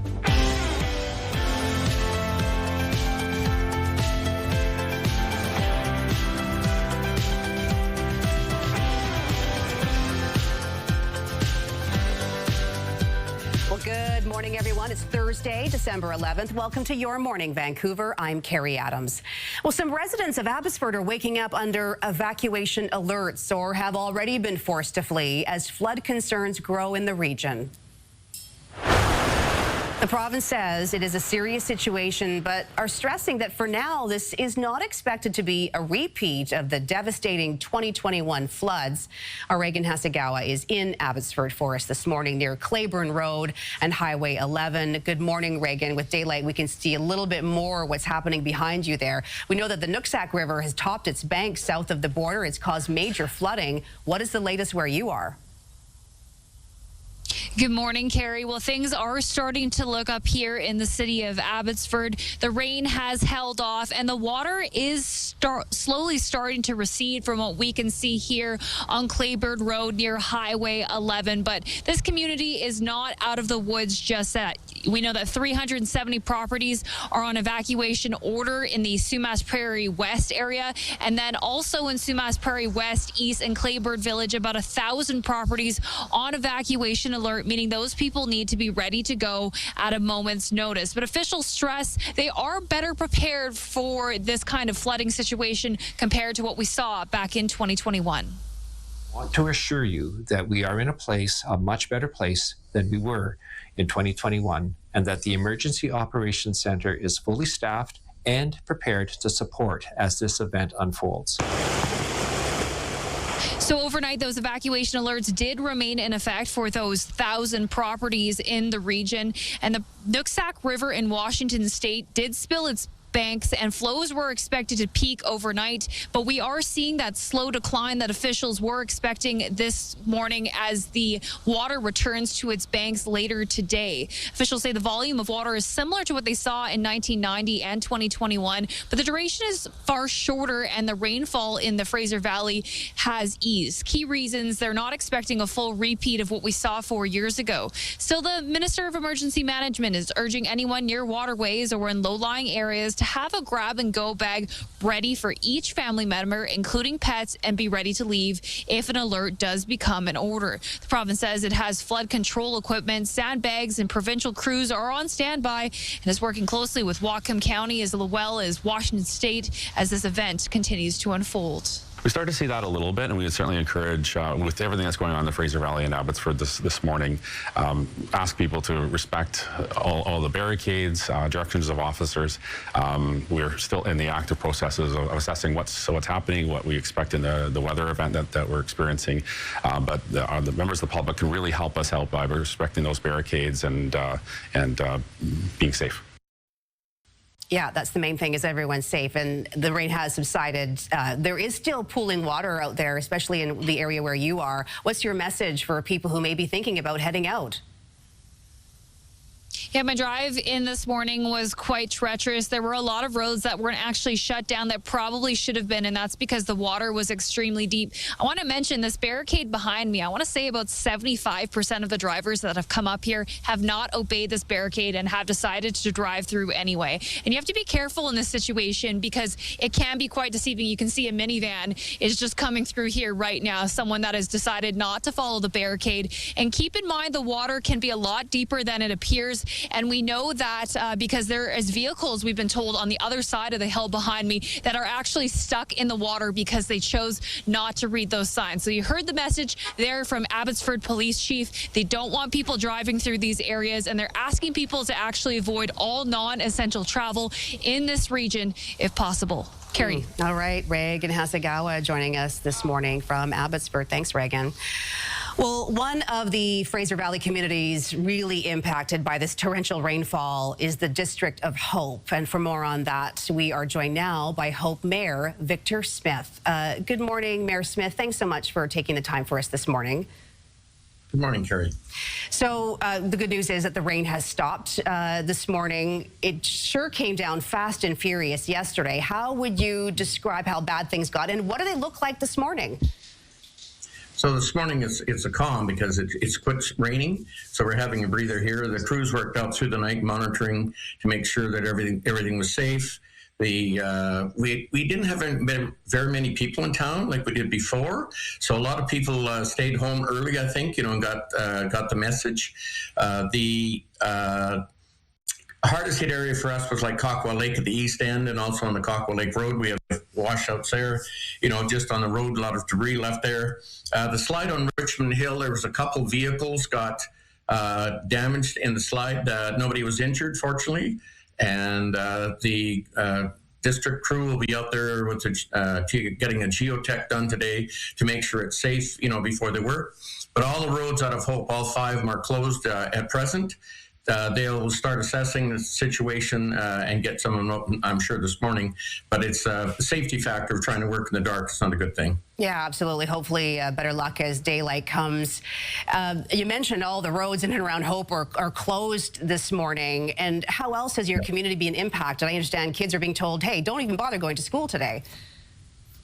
Yeah, so the school notified last night, they were going to shut down just for today and then we'll reassess it this afternoon and see how it is. So because we have kids coming from the outside area, you've got to make sure that it's going to be safe before they notify everybody to open school again. Mayor Smith, do you have any advice for people in your community who are dealing with the aftermath of this storm? The towns, we're pretty resilient here, and people that help each other, they're very good about helping neighbors and that. But thing is, right now, when traveling on the road and that, because of the water pooling on it, there's a lot of potholes out there. So be careful when you're driving in there. Don't be hitting them going fast, and that unknown thing can be cause a pretty severe incident for you. Yeah. With the rain subsiding for now, are you expecting an update soon on when some of the roads around Hope will be reopening? Yes, and then our staff will be connecting with other towns in the valley, see how they're faring out, and we'll get an update on the roads opening, and I'm sure that we'll be moving here this morning. All right, we'll stay on top of it as well. Victor Smith, Mayor of Hope, thanks so much for joining us this morning, and stay safe. Thank you. Well, south of the border, relentless flooding has triggered Washington's governor to declare a statewide emergency. Rivers are expected to hit historic levels early this morning, and 100,000 people could soon face evacuation orders. In Snohomish County, the Skykomish River has surged to a major flood stage, forcing evacuations at a mobile home park near the bank. Crews have been knocking on doors to warn residents of imminent flooding using inflatable boats to help stranded residents. The local director of emergency management is urging people to stay off the roads. We could learn more about the Whitecaps' future in Vancouver today. The city and the MLS club are set to make an announcement later this morning. The announcement comes with questions swirling over the Whitecaps' playing grounds. Before last month's MLS Cup final, which the Whitecaps lost to Inter Miami, League Commissioner Don Garber took aim at the Whitecaps' lease deal at BC Place, calling it untenable. It also comes as the Hastings Racecourse ends live horse racing, and the Whitecaps have held talks with the city in recent months about building a soccer-specific stadium on the P&E grounds. The announcement is set for around 11:30 this morning. Operations at Air Transat are expected to be fully restored by tonight. This after a tentative deal was reached between the airline and pilots just hours before they walked off the job. There was two main reasons why it took so long. First, we undertook a complete overhaul of the pilots' collective agreement, so that was really important to modernize it. The airline CEO is also apologizing to customers about delays caused by the dispute. This tentative deal includes a 60% average pay hike over 5 years. Pilots are expected to vote on the deal soon. Well, a festive break-in took place at a holiday-themed store in Tennessee. It wasn't one of Santa's reindeer, but a deer did make its way into the store. Jonesboro officers had to figure out how to rein in the uninvited guest. It made its way to the back of the store where it arose quite a clatter. The deer eventually became wedged in a wooden armchair, which provided a convenient carrying case of sorts. It allowed officers to easily transport the animal back outside, where it clambered off into the night. Oh my goodness, this is quite a production here. I'm not even sure what to say. That's wild. A Christmas store. Right, I know. The reindeer, the deer, the reindeer, the Christmas store. It all kind of goes together. Hopefully the deer's okay. Wrapped up with a little Christmas bow. Yes. That story. Good morning, everyone. CTV weather is brought to you by Craftsman Collision, BC's leader in auto body repair. It's the calm after the atmospheric river. Intense rainfall totals to show you coming up. It's currently 8 degrees right now, mostly cloudy skies. So we've got a nice pause here as far as drier skies, which we will take. Hope saw 140 millimeters. Cultus Lake 125. Agassiz, Chilliwack, all above 100, Langley at 71. These numbers are very intense as far as the totals that we would see with this kind of a system. And here we are right now with flood warnings in place currently for the Fraser Valley East, including Sumas River and Chilliwack River. So obviously we're dealing with the flooding. As far as all of our warnings are concerned, right now we have a yellow warning in place for the northern sections where we're going to see that wind chill hit minus 45. But southern half of the province in the clear as far as any warnings are concerned. We do have more rain coming in for the weekend. That starts tonight. A little bit of showers turning to rain overnight into your day tomorrow. So mostly cloudy. Enjoy the pause. And then I've got more on your 5-day coming right up. Carrie? All right. Sounds good. Thank you. Let's take a look at the roads now. We have a live look at the Alex Fraser Bridge this morning. A lot of volume just sort of ticking along there very slowly. We do have a reminder for you this morning. Most of the highways to and from the interior are closed due to the flooding we've been telling you about all morning. Highway 1 between Yale and Lytton, along with Highway 99 between Pemberton and Lillooet, have reopened this morning. There's some good news. The Sumas border crossing is blocked in both directions due to flooding and evacuations. We'll keep you updated if anything changes. Well, a financial storm is drowning some Canadians. Because everything is expensive now, and I just work part-time. How's your budget looking? Threadbare? The new family dynamic parents are banking on to get through the holidays. And that space, but between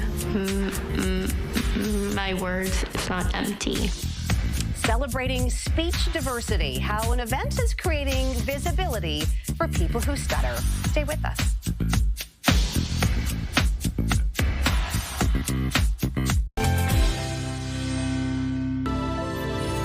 The goal with this project is to support that in myself in a way, but also to celebrate it, in others. To really normalize the sound of people, kind of freely stuttering, without masking in the study. An event in Vancouver is celebrating stuttering. It's a first-of-its-kind gathering that champions authentic expression and inclusion through music, film, and visual art. Joining us now to tell us more about Space for Our Voices is the Executive Director, Aidan Sank. Good morning, Aiden. Thank you so much for being here. Oh, good morning. Thanks for having us. I really appreciate it. Tell us a little bit more about SPACE. You have the sweatshirt, and it actually stands for something. Tell us about that. Yeah, the acronym is Stuttering People, Arts, Community, Education. But really what it stands for is the idea of creating more space for stuttering. I think that there's just such a deep need for organizations like ours to be able to create a community and belonging for people who stutter, and to shift the way that the world is treating and viewing disfluent voices. And why is that so important for people who do stutter to have that community?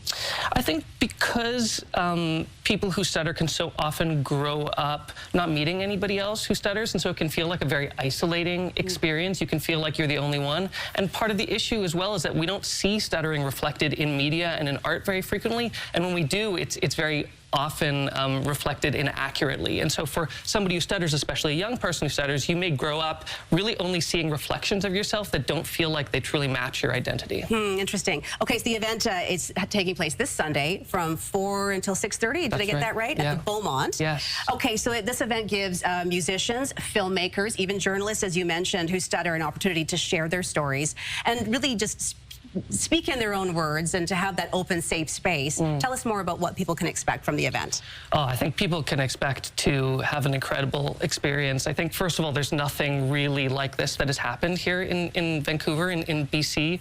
And so folks will come and hear the stories of people who stutter in their own words, in their own voices. I think for people who stutter coming to the event, they're going to be able to see a reflection of themselves and find a real feeling of belonging. And for people who don't stutter, they're going to be able to really have an experience of shifting their understanding and relationship to time. I think that my hope is that people will come and really shift the way that they think about communication. And that was my experience as somebody who didn't stutter and doesn't stutter.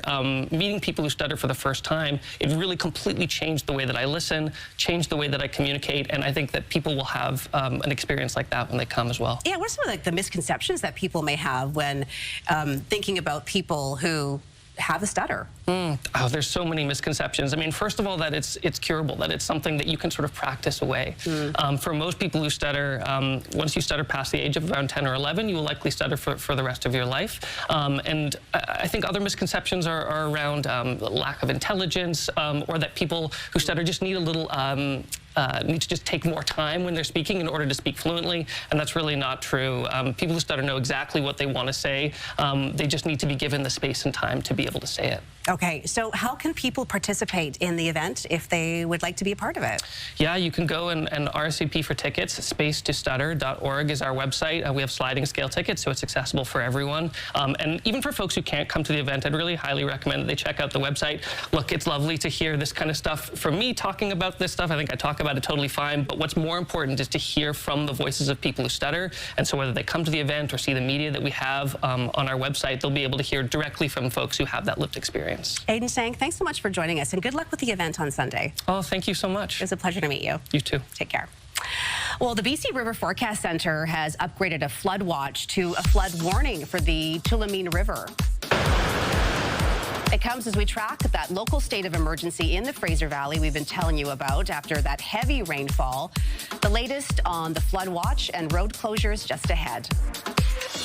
Because everything is expensive now, and I just work part-time. How's your budget looking? Threadbare? Plus, shifting dynamics at home, how families are planning to afford the holiday season.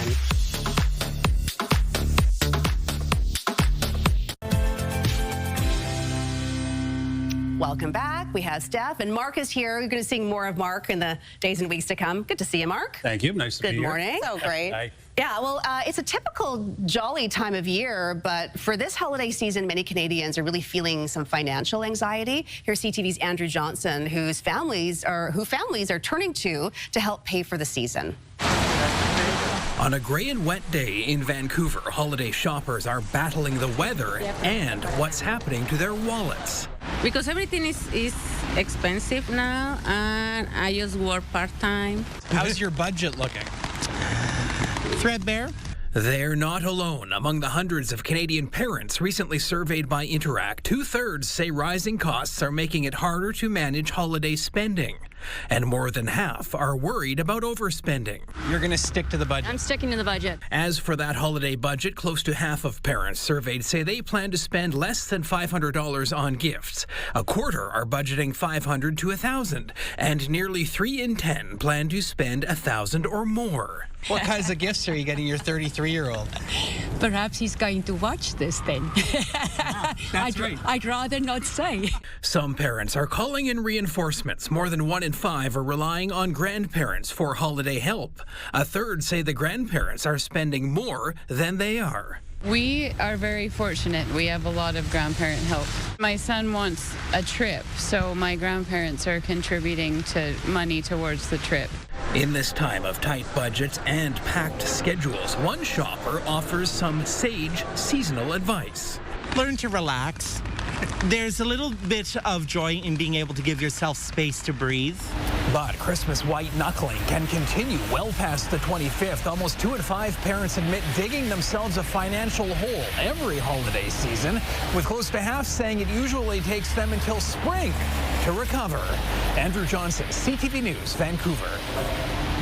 Yeah, not looking forward to the hit that my credit card seems to take. But it's getting better because I don't want to say I'm eliminating people, but I'm being more careful about how much money I spend on people. I think you're parsing yourselves down into what you actually want and what you actually need. You don't have to go out and get extravagant gifts all the time, or with kids, I guess it's a little it's a little different because they want everything, right?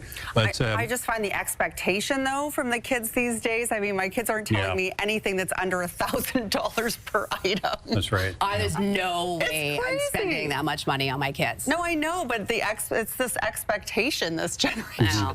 I think I set the expectation pretty low. We gotta lower the bar. Bobby's but the anxiety is intense. Bobby's got that better game system. Can I get it too? It's only $12,000 more. I think parents just have to set the expectation that, you know what, times are tight, and maybe if you want to also help contribute to that, that can be a combined present of some kind. But it's hard for families, and a lot of them are having a hard time putting food on the table, so they got to make those decisions, right? Yeah. All right, well, we've had a lot of rain the last couple of days. We have a break right now, and Steph, that's going to continue today only? Yes, well, we are getting a break. We are going to be seeing a wet weekend ahead. We'll see some breaks throughout the weekend, but it's into early next week where it could intensify again. But some of our rainfall totals, I'll show those again coming up. Areas around Hope, Agassiz saw upwards of, 140 millimeters of rainfall, even Cultus Lake around 110. It's still very intense south of the border. The rain's still coming down. We are going to be seeing, again, another system push in as we get into Sunday, Monday. So right now, temperatures 2 degrees in Cranbrook, -3 in Williams Lake, -15 in Prince George. Areas in hot pink up here. We do have a cold warning, this cold Arctic air, temperatures -45 with the wind chill. So I'll show you those warnings. But all the warnings that were in rainfall for us here in the southern half of the province have been lifted as of right now. This storm tracker does show you that we do have that intense rain coming in again as we get into the latter part of the weekend. So enjoy the break. It's mostly cloudy skies for that northern half of Vancouver Island. Nanaimo dry at 9 degrees, but we could be still seeing some scattered showers. Even Victoria has a low risk of a few passing showers, but looking dry as of right now for today for the Sunshine Coast Sea to Sky corridor. And then into tonight, that's when we'll start to see some showers push in, some drizzle to start. But we do have a risk, especially around Coquitlam and east of that, for a few more scattered showers before this is completely said and done. But we're going to see another round move in, and then, like I said, we're looking at Monday, the potential for it intensifying. Carrie? All right. Thanks for that, Steph.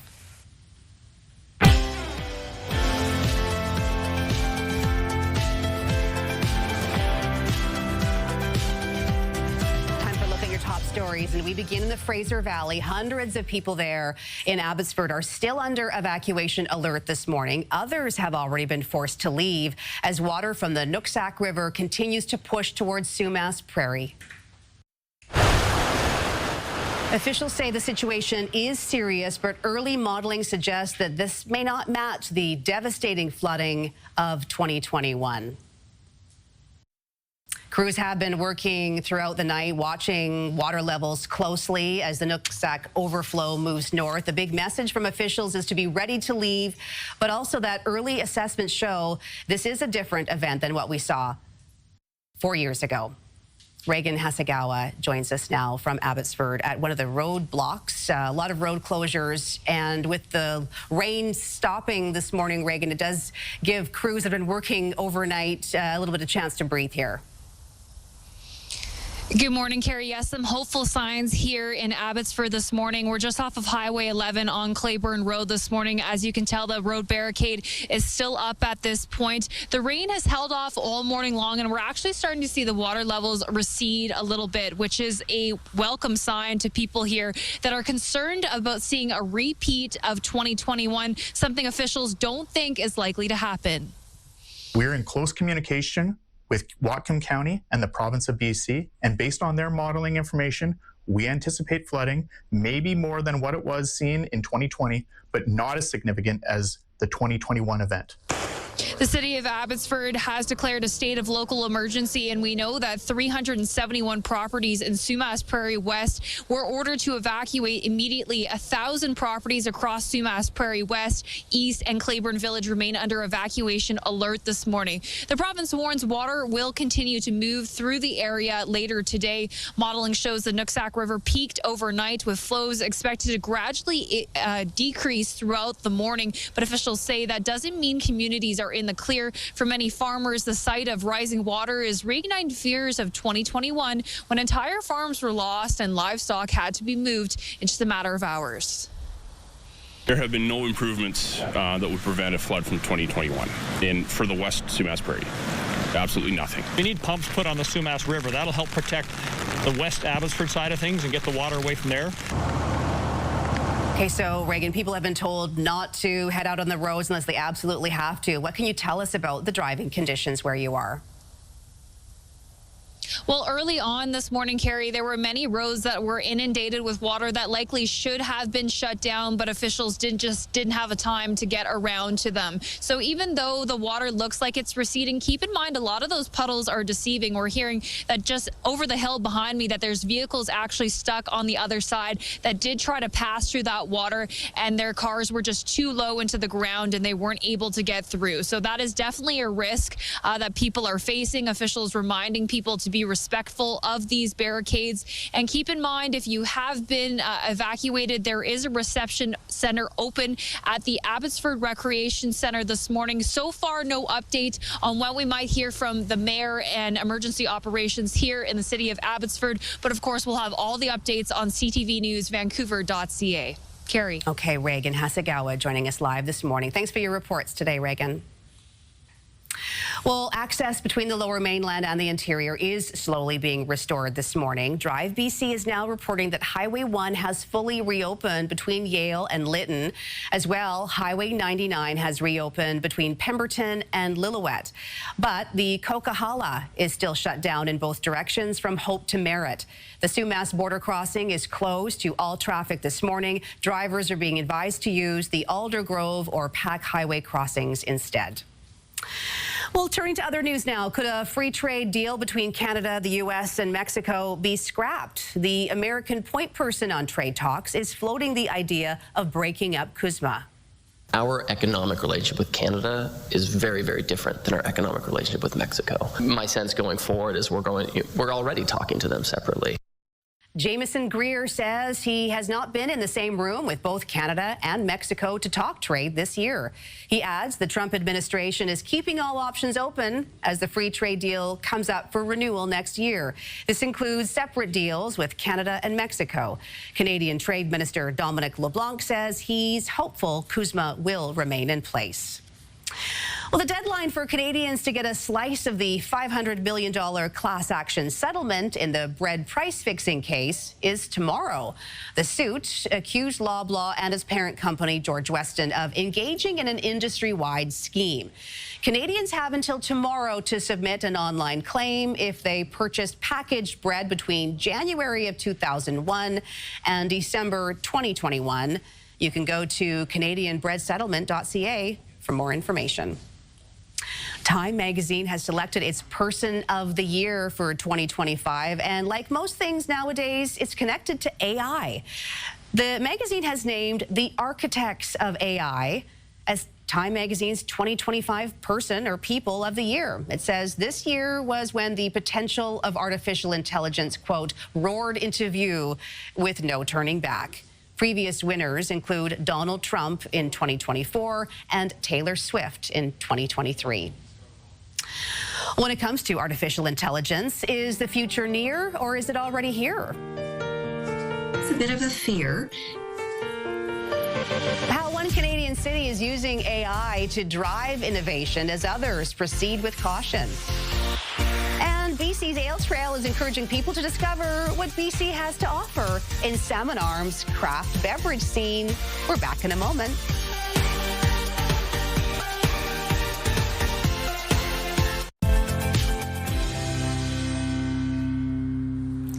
Well, every pint tells a story. That's the mantra behind BC's Ale Trail, which encourages us all to take self-guided ale ventures to discover what BC has to offer. Today, the trail takes us to Salmon Arm, and our tour guide is none other than BabyGoRound Chef Ambassador Ned Bell.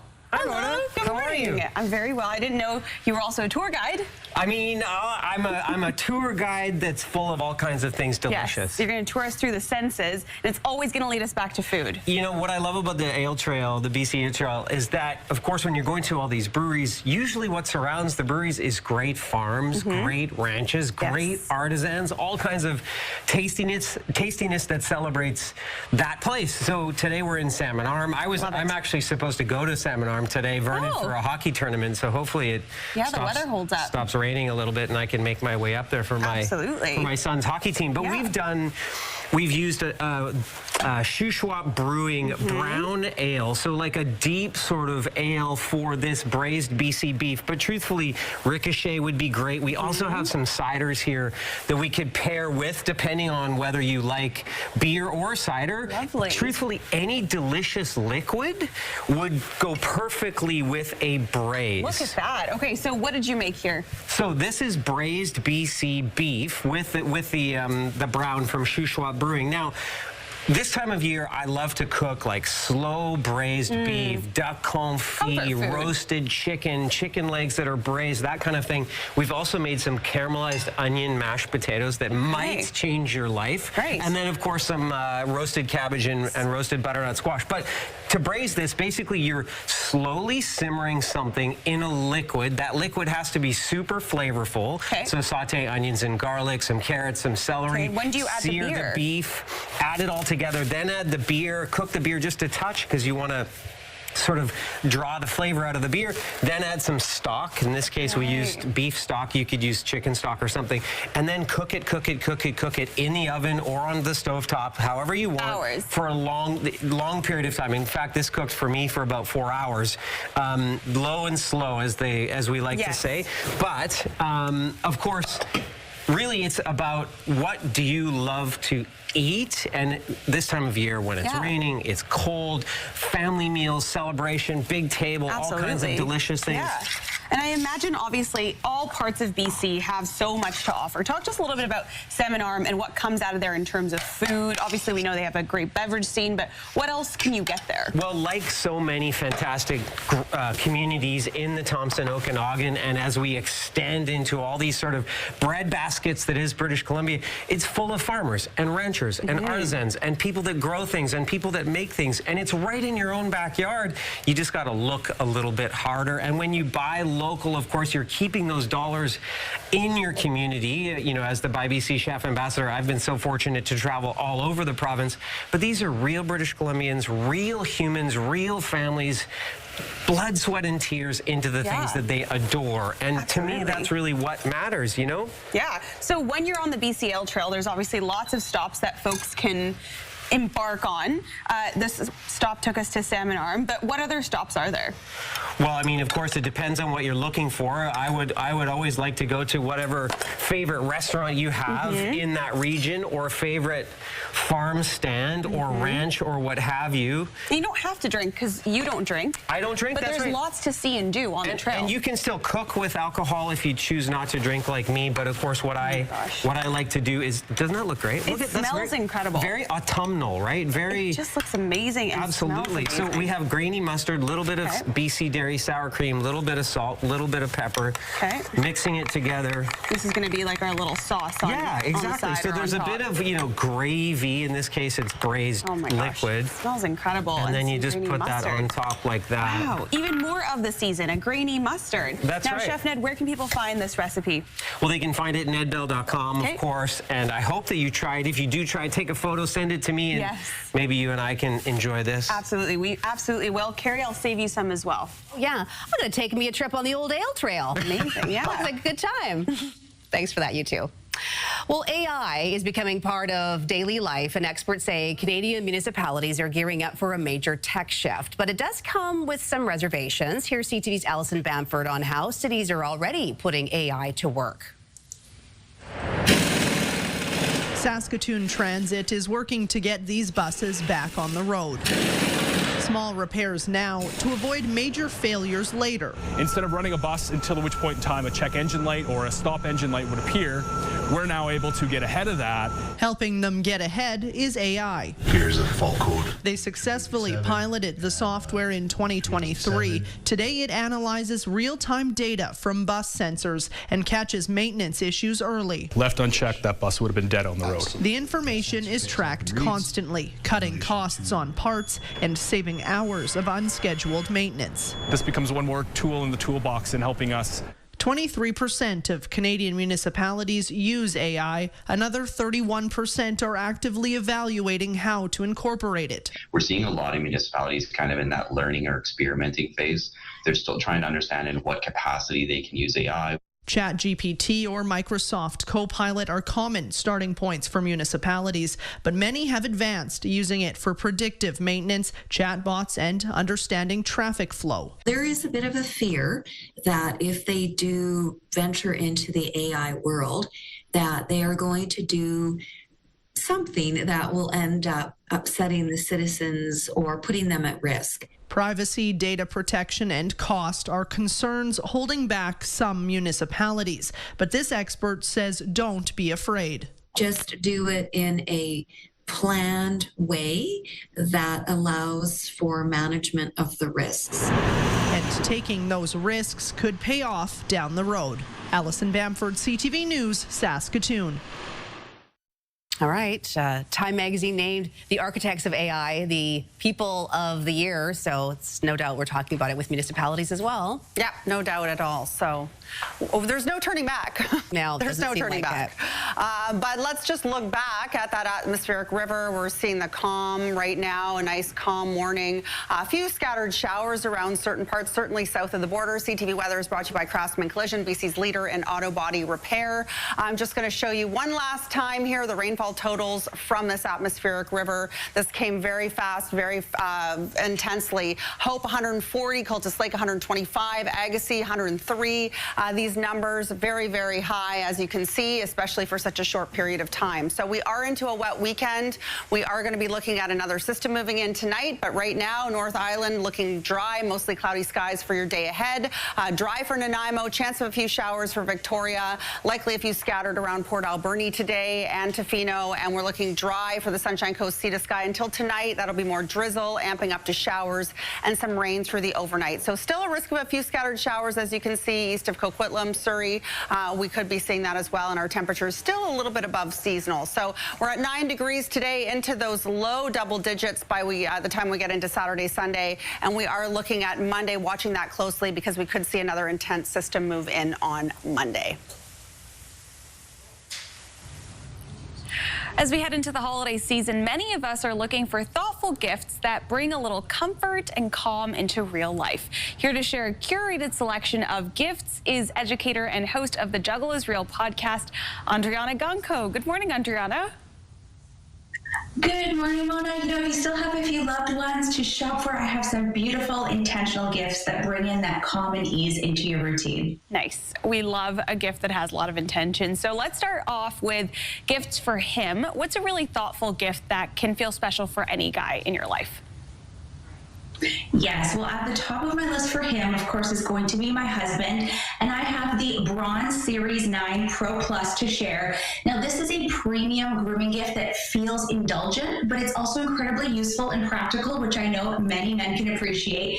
It's efficient and gentle, whether you have a 1-day, a 3-day, or a 7-day beard, and it's going to deliver that barbershop close finish without the irritation. There are some really cool features, including a Pro Lift blade. It's got a built-in Precision Pro trimmer in the back, and it also has an AutoSense technology that adapts to your beard density. Also has a 40-degree angle, so under the chin or those hard-to-reach places become very easy. It's really going to elevate that everyday experience, wet or dry, fully waterproof. So find it on Amazon or at major retailers. Wonderful. What about some cozy and practical items for the women in our lives? Mona, let me introduce you to the Canadian and female-led company Maeve and Shay. They design and create ergonomic luxury slippers for women. And let me just tell you, not only are these stylish, you can wear them indoors and outdoors, but they're also podiatrist approved. There are 9 functional features, arch support, as well as they are crafted from genuine shearling. My favorite part is that it has a moisture wicking inseam that comes out. You can wash it. That means no smelly slippers. So find these and other styles at maeveandshay.com. Lovely. I love all those different designs and colors too. Now, what about something wellness focused? Yes, another Canadian female-led brand. This is Scoria, and they make cork mats that are sustainably harvested. They are natural and non-toxic, so no plastic whatsoever. And it also has an antimicrobial surface. It has a great grip, so if you're used to doing yoga, or maybe you like hot yoga, those sweaty workouts, you are not going to be sliding all over the place. They also give back, and they're ethically made, which I really, really love. You can find this. This is the extra thick botanical mat. I also brought the yoga wheel here, which is perfect for the yogi who has everything. You can find all of this and more at scoria.ca. Wonderful. And Andrea, I see you also have your journal there. Unfortunately, we are out of time, but really quickly, tell us where people can find it. This is the Juggle is Real Authentic Self-Care Planner. It's under $20 and makes a great gift on Amazon.ca. Love it, Andrea. Thank you so much for all the help and for all the thoughtful gift ideas. I hope you have a great holiday season. Same to you, Mona. Happy gifting. Well, it may seem obvious, but more people are realizing that secondhand gifts are easy on the wallet and the environment. The stigma of buying used items and giving them as gifts has gone away. How thrifting is going mainstream, and even the big box stores are getting on board.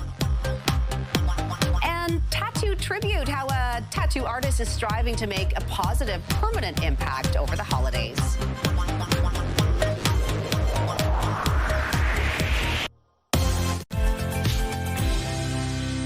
Welcome back, everyone. The gang's all here. Do you guys like thrifting?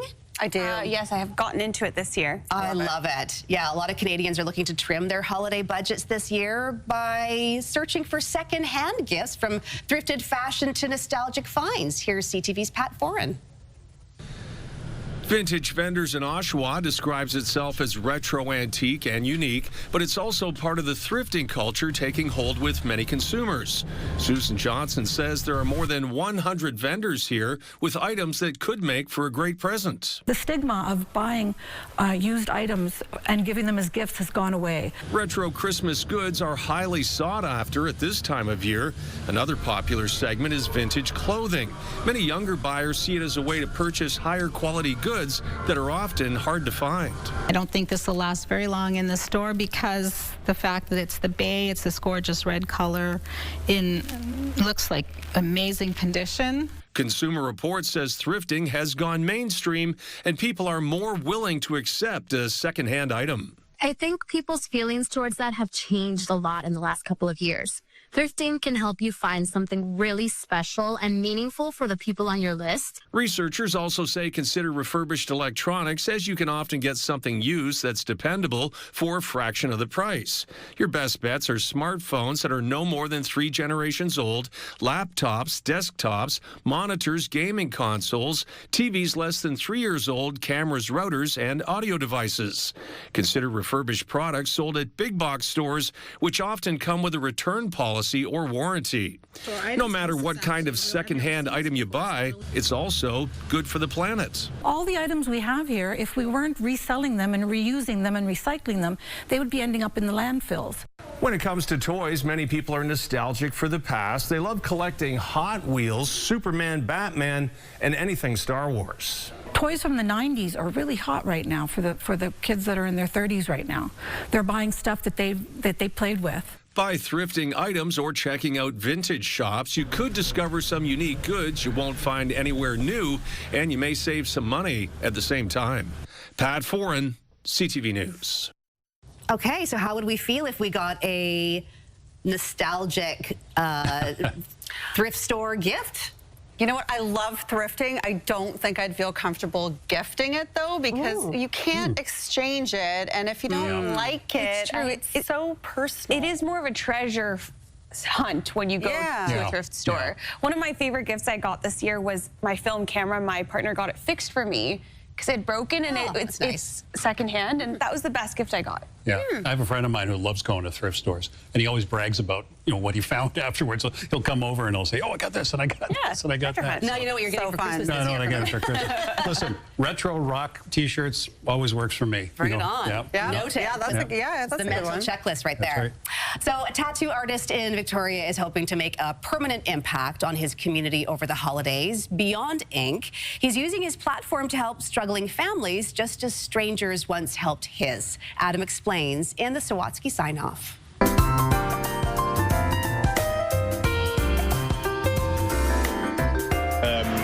This tattoo is of all the people Jesse Braden has paid permanent tribute to, I have my mom's name tattooed. his mom Carol has made the most enduring impression. It's difficult when you're a single mom raising 2 kids and working and trying to put food on the table as well as provide Christmas presents. But when Jesse looks back on his Christmas past, it's very cool taking a trip through time.